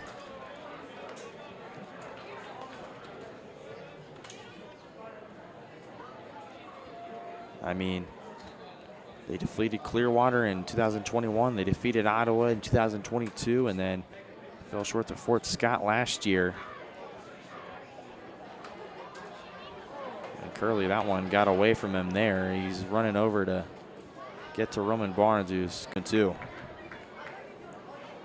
You have to credit Roman Barnes. He really tried to frame that one back in the zone, but the umpire already saw what he needed to see.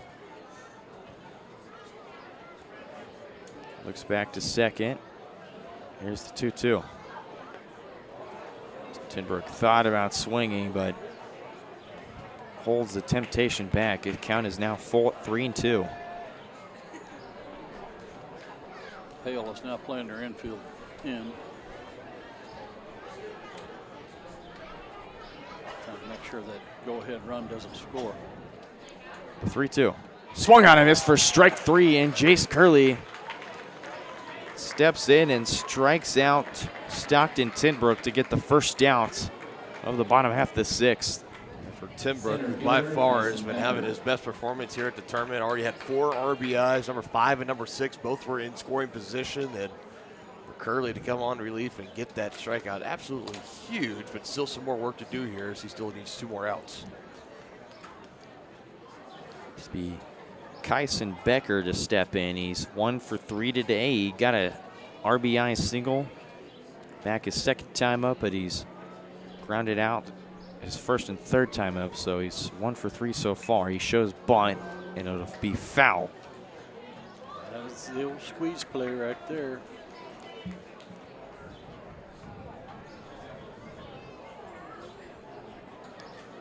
For this Cowboys team, I think getting 3rd place after a frustrating semifinal game would probably be icing on the cake. If you're any of the Cowboy fans here, or players and coaches themselves, because this is the farthest you've been in the past 2 years, or your 2 years of being in this tournament. Yep, that was another suicide. You know, on the flip side of that same coin, though, you know, in the minds of the Panther fans, everyone at home that's watching and here in D. Evans Stadium, you're knowing that you you're looking at that scoreboard right now. You're saying at one point it was a multi-run lead, 6-0.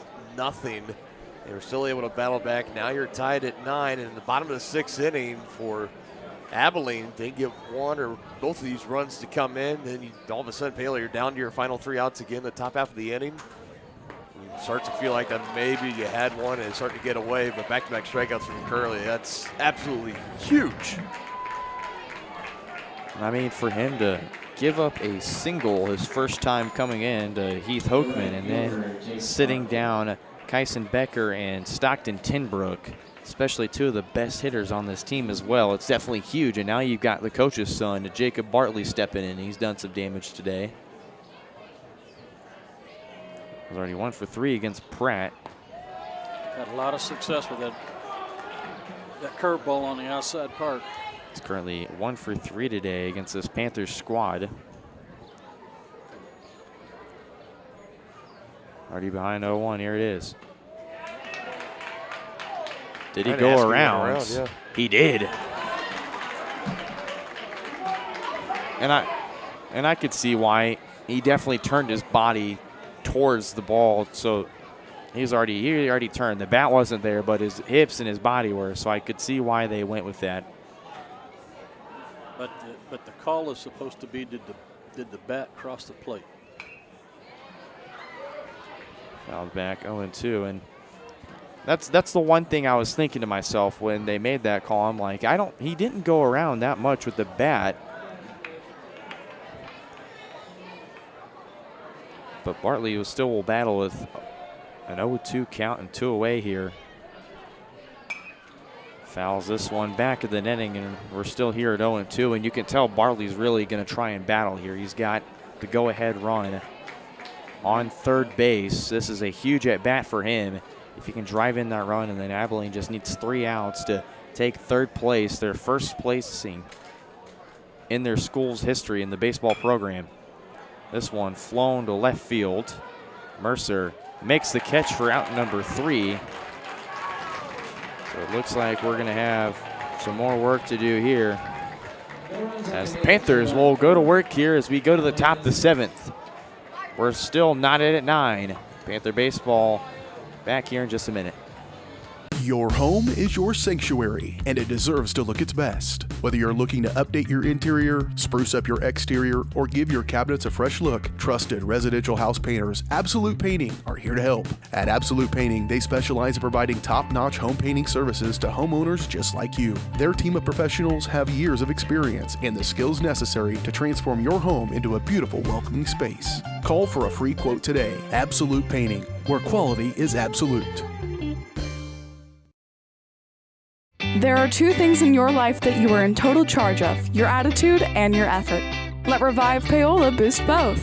Revive Paola is your friendly local health bar, making made-to-order drinks to keep you going. They have a ton of options: a smoothie bar, specialty teas, healthy shakes, caffeine-free options, and even some sips for the kids. You can customize your order with delicious and healthy extras. Please be sure to ask about Revive's nutrition coaching. Put some extra pep in your step with Revive Paola.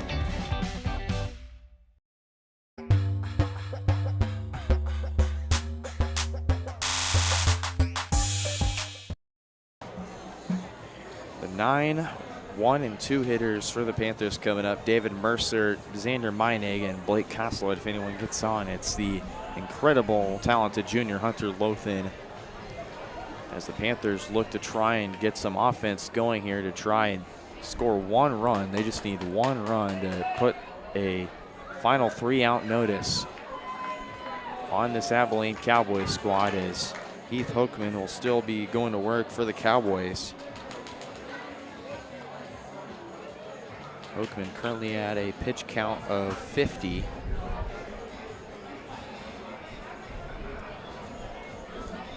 As he replaced Keener back in the 4th inning.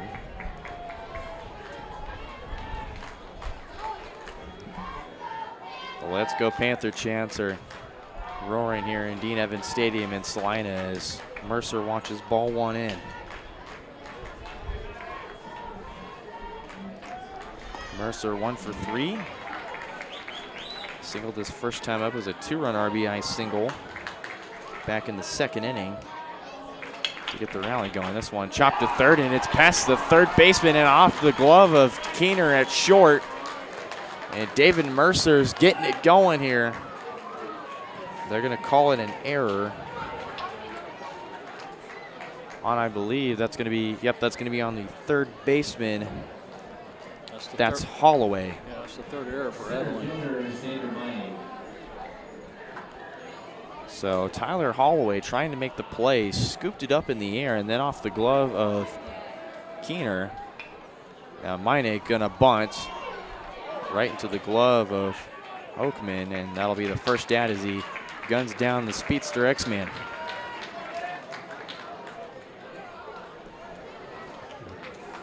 You're looking up at that scoreboard. 9 runs, 10 hits for both these teams, but of course the big number that jumps out is just 1 error for Paola, now 3 for Abilene. That third error, currently the go-ahead run sits in scoring position at second base. It'll be Blake Koslow. He's 2 for 3 today.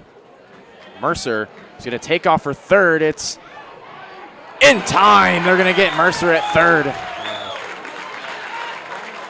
Feeling a little too risky with Coach Brummer and staff, and now you have 2 outs gone, and you're going to really need Blake Koslow and the rest of the order to do something here. I don't know if he went on his own or what, but that's a base running error. And I definitely would have wanted to put in a pinch runner, put in, say, Tristan Katz or Max Jones even. If he gets a hit here, that's going to be a really big mistake. 2-0. And Turf 3-0 now. And it already looked like he was already pretty well kind of line between second and third, and just saw the ball was away from the catcher and thought he had a better chance of trying to advance up, but that definitely hurts. Now all of a sudden just a runner at first and got 2 outs. Koslow advances on a 4-pitch walk, and it's going to come down to the junior Hunter Lothan, who 1 for 2 day for him. He's singled, he's struck out, he's walked, and then he was hit by a pitch early on, so he's pretty much sampled about everything baseball has to offer so far. He's just going to take seconds of what he can get here.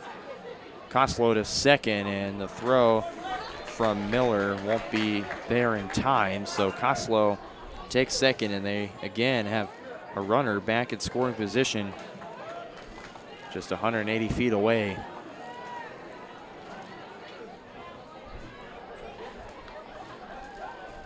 The 0-1 in there for strike 2.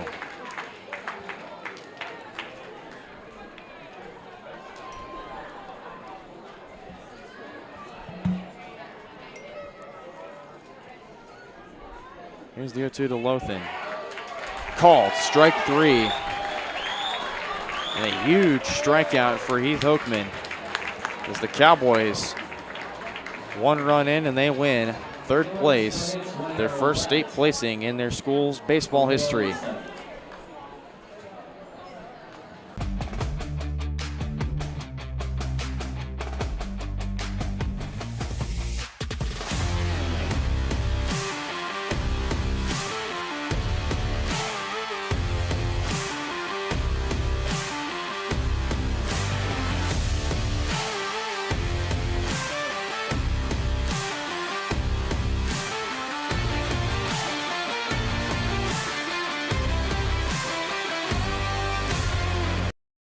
Strode Orthodontics is creating beautiful, healthy smiles. Dr. Claire Strode and her staff have decades of combined experience, offering clear and metal Damon smile braces and Invisalign clear aligners for teens and adults. Dr. Strode tailors your treatment to meet your specific needs with 3 convenient locations in Olathe, Overland Park, and Spring Hill. Strode Orthodontics is ready to give you the beautiful smile you've always wanted. Call for your free no-obligation consultation, 913-491-3400, or visit StrodeOrtho.com. I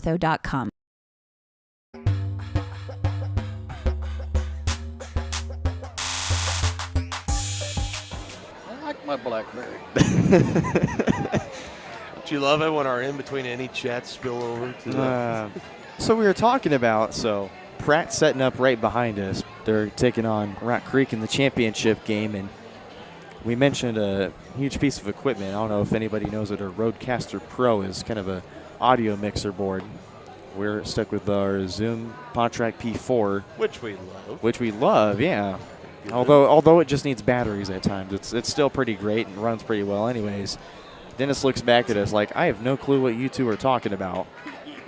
And then I said, Dennis seems like the kind of guy that would have a BlackBerry. And then turns out he did have a BlackBerry growing up. So For many years. For many years. Yep. As a work phone. As a work phone. As a work phone. Interesting. We have bigger things to talk about than just Blackberries on the air. Bottom of the 7th in the the state third place game and a tie ball game right now. I was getting to that. I was just helping you. I appreciate that. Levi Evans steps in here. This one nailed in, top of the zone, 1-1 count now. To the left fielder, who's had a pretty solid day, 2 for 3, a single, a triple, and he flew out to right his last time up. He has to limbo out of the way. Backwards, 2-1 the count now. 9-9 ball game as we're in the bottom of the 7th. A run here for the Cowboys will win them the game, and again, they've not placed in this state tournament in the 3 years they've been here back to back to back. They've always been eliminated in the first round. It's a nice movement there. Curley kind of in awe that now that wasn't a strike. We have a full count now.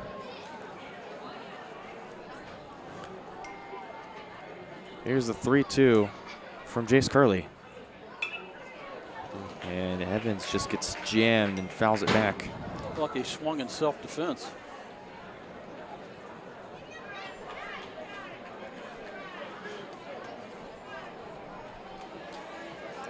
So Evans will have to step back in here with a 3-2 count.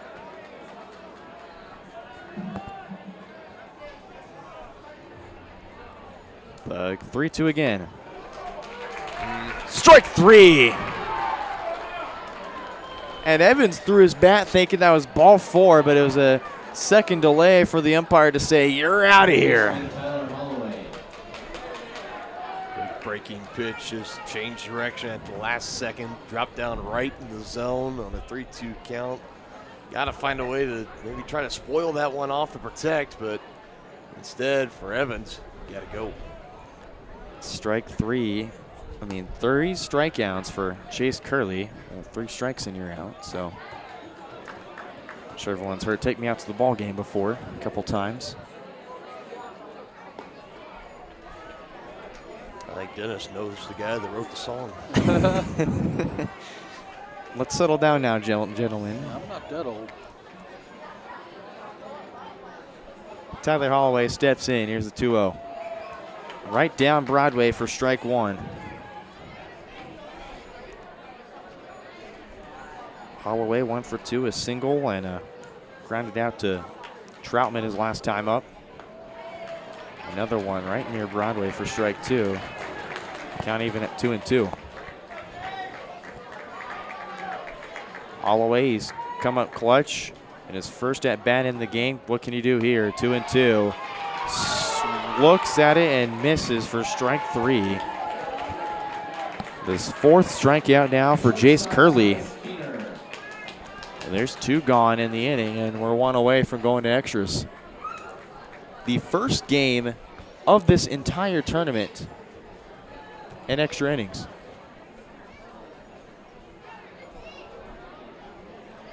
And as luck would have it, we'd be here and be on the call for it. First pitch to Thomas Keener, strike 1.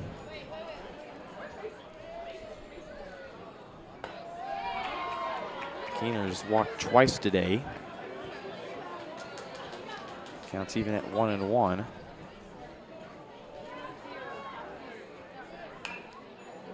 Fouled first base side. Keener now behind the count 1-2. Curley so far has come out in this bottom of the 7th in a tie ball game, knowing one run can do it for the Cowboys. He's gotten 2 looking so far, and he's looking to strike out the side here. Be a big, big jolt of energy before we go into extras. Here's the 2-2. Low and in the turf, full count, and I don't think we're going to see it here, but I wonder if we do. I was going to say, no, that definitely won't happen. I was thinking we could see the sword, but that's definitely not going to happen.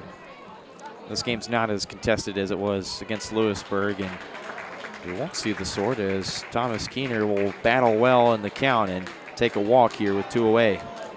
Both these teams not also as big as rivals as Lewisburg and Paola. I think Abilene would have rather seen Rock Creek, and maybe we would have seen some sort of antics there. Definitely would from the sounds of it. After chatting with fans all day and talking with media crews and everybody here at the state tournament, I mean. Could you imagine that if things turned out different? Because Abilene and Rock Creek, if they were to meet in the championship game and they had split their regular season doubleheader. We talked about it a little bit yesterday, the ultimate rubber match. You can't get a better rubber match than that. Winner takes the state title.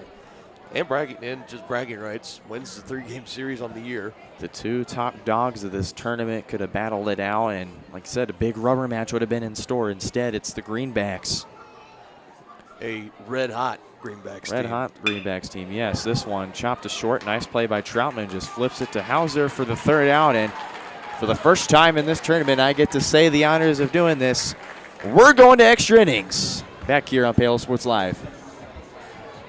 Hi, I'm Katie Casey, and I'm honored to be a 3rd-generation realtor in our Crown Realty family. My dad and grandparents started Crown Realty in 1973, and since then we have grown to become one of the largest brokerages in the Midwest. We now have 8 office locations and over 150 agents covering about 20 counties across Kansas and Missouri. Reach out to us today to experience the Crown Realty difference, where we are committed to treating our agents like family and our clients like royalty.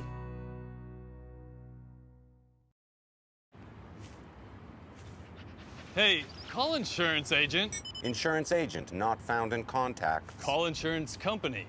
Insurance company is currently closed. Please call back during business hours. For directions, press 1. For billing, press 2. Sometimes humans are just more helpful. Don't worry, we're going to get this taken care of. Farm Bureau Financial Services. It's your future. Let's protect it. Contact Rusty Walters in Paola today at 913-294-2737.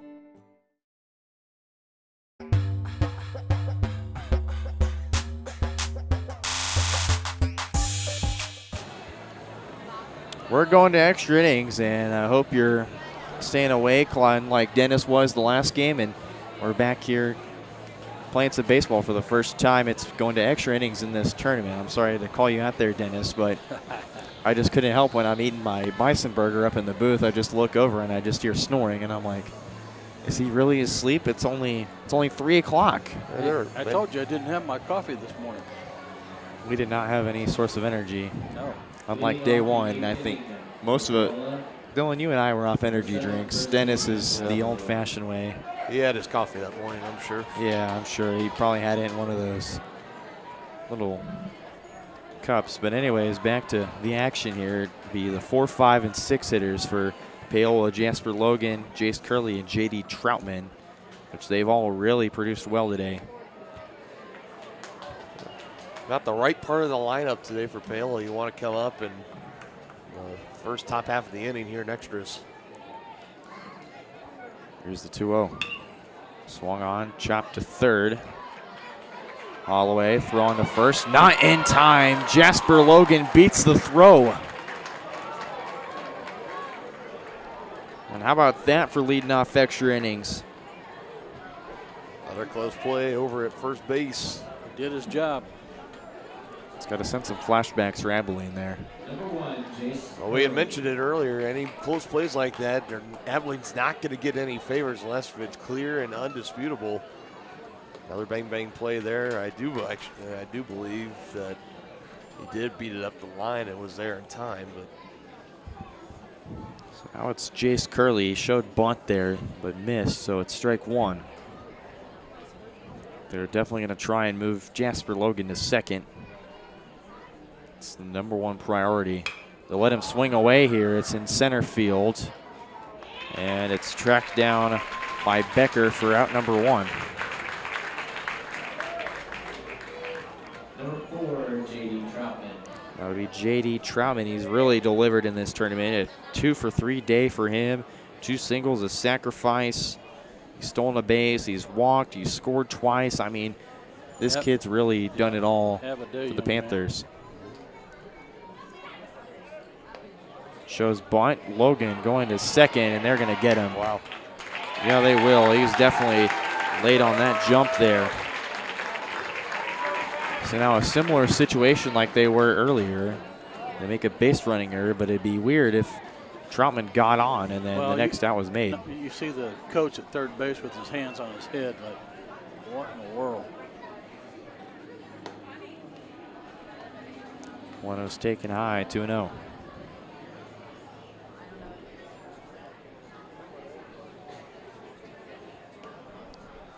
Out of the glove.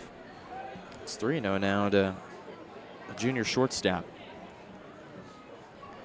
And I mean, we talked about it earlier that the base running wasn't really that apparent. Holloway throws to Tinbrook in time, and the Panthers go down 1-2-3 to start extra innings. Go to the bottom of the 8th. We're still knotted at 9. Cowboys up to bat next. Looking for a taste of home-cooked goodness and a welcoming hometown atmosphere? Look no further than Circle C Cafe in Paola. Indulge in mouth-watering breakfast that'll jumpstart your day, or savor the hearty lunches with farm-fresh ingredients that'll make your taste buds dance. Circle C Cafe, where delicious food and friendly faces come together. Stop in and see them at 1305 Baptiste in Paola. Circle C Cafe, hometown flavors, hometown pride. Find them at facebook.com/Circle C Cafe.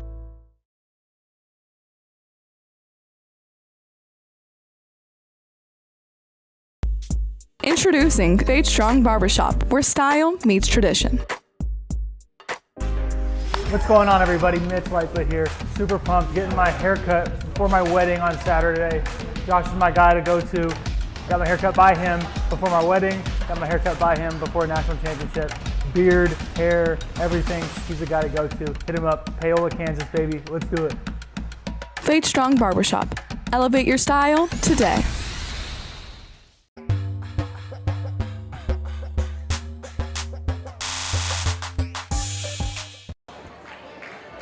Go back to Paola Sports Live. Jace Curley will go to work as the Cowboys get their turn batting here in extras as we're in the bottom of the 8th. Brendan Bullen alongside my partners Dylan Funk and Dennis Drennan, and it's been quite the ball game offensively now. The base running and bats is starting to go on cold for both teams. What's going to be the key for both these teams as we're now in the bottom half of the first extra inning? Keep the leadoff runner off base if you're Paola here, and if you're Abilene, you need to get him on. Yeah, and this is a dangerous part too. So Miller leading off, Oakman, Tinbrook are the next two up. They end up getting on Becker, following up behind. I'll tell you, I mean, I think that if you give Tinbrook the chance, if he comes up with runners in scoring position, the way that he's been playing today, he's been having a great one. He might, just possibly, could win it for the Cowboys. Zachary Miller steps in. He leads the team in 5 different categories. 40 hits for him on the year, 39 runs scored, 32 RBIs, 10 doubles, and 5 triples. This one up the middle. Curley tried to make the bare hand grab. Troutman still makes the throw, but not in time. And Zachary Miller, they're going to rule that a hit.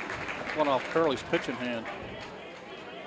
Yeah, not too often you see the pitcher with the bare pitching hand try to reach up and snag it. And I think you might have been better off if he just lets that go. Yeah, he gives Troutman a chance to make the play over there at short. Yep. And instead, now, like you had mentioned, Denny, the leadoff man is on.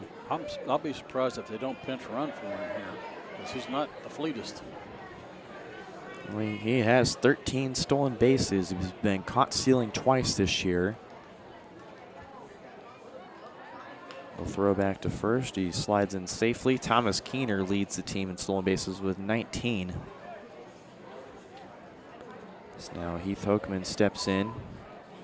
Another one of the two guys. He's driven in 32 runs, and he's also one of the leaders, and he leads the team in home runs with Stockton Timbrook with 3 apiece.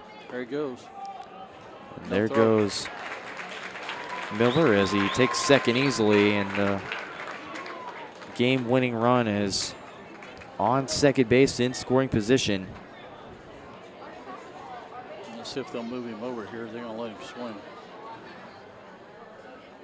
Curley looks back to second, the 1-0 to Hokeman. It's inside, 2-0. It's definitely kind of a scary situation now if you're Paola. You have that runner in scoring position, but Curley's been able to get out of a couple jams in the innings he's pitched.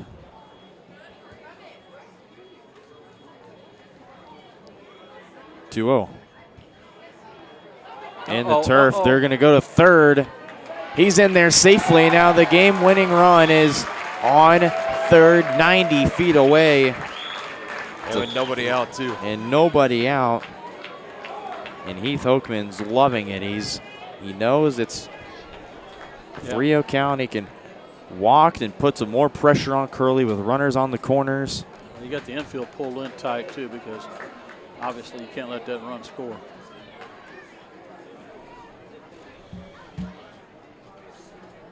A 3-0 to Hokeman. Taken upstairs, it's a 4-pitch walk. There's runners on the corners with nobody out for this Cowboys team. Yeah, Timbrook's going to come in with a chance to end it. Stockton Timbrook, the senior, has done some damage in all of his years playing on this Abilene Cowboys squad. He's been a real competitor for the past 2 years. And Hokeman's going to jog to second. He'll have to go back. Koslow, it's deep. And that's going to go over his head, and in to score is going to be Zachary Miller and the Abilene Cowboys that will walk it off in extra innings as they take third place in the ball game. 10-9, your final score. Toss in the helmet from Stockton Timbrook again. Due. The young man was due. Did not have a terrific first couple of games, or at least the game today against Pratt, and he came into this game on a mission. Even though, obviously, he and the rest of his team, they didn't really, at first, look like they didn't want to be here, but coming through now 5 RBIs. That's the leader in all players in this game, and he ended up sealing the deal. But I mean, what a game it was for Abilene. You know, one of the top teams, the second team coming in to this tournament. But then again, unfortunately for Paola, you were up 6 runs in this game, and then all of a sudden you let Abilene go on a 10-4 run beyond that point. It's just undoubtedly the bus ride home to Paola. Both the games played today against Rock Creek and these Cowboys of Abilene. They're going to feel like they had them in the bag, they had them on the ropes, and that they're games that possibly they should have won, but in the end couldn't quite seal it.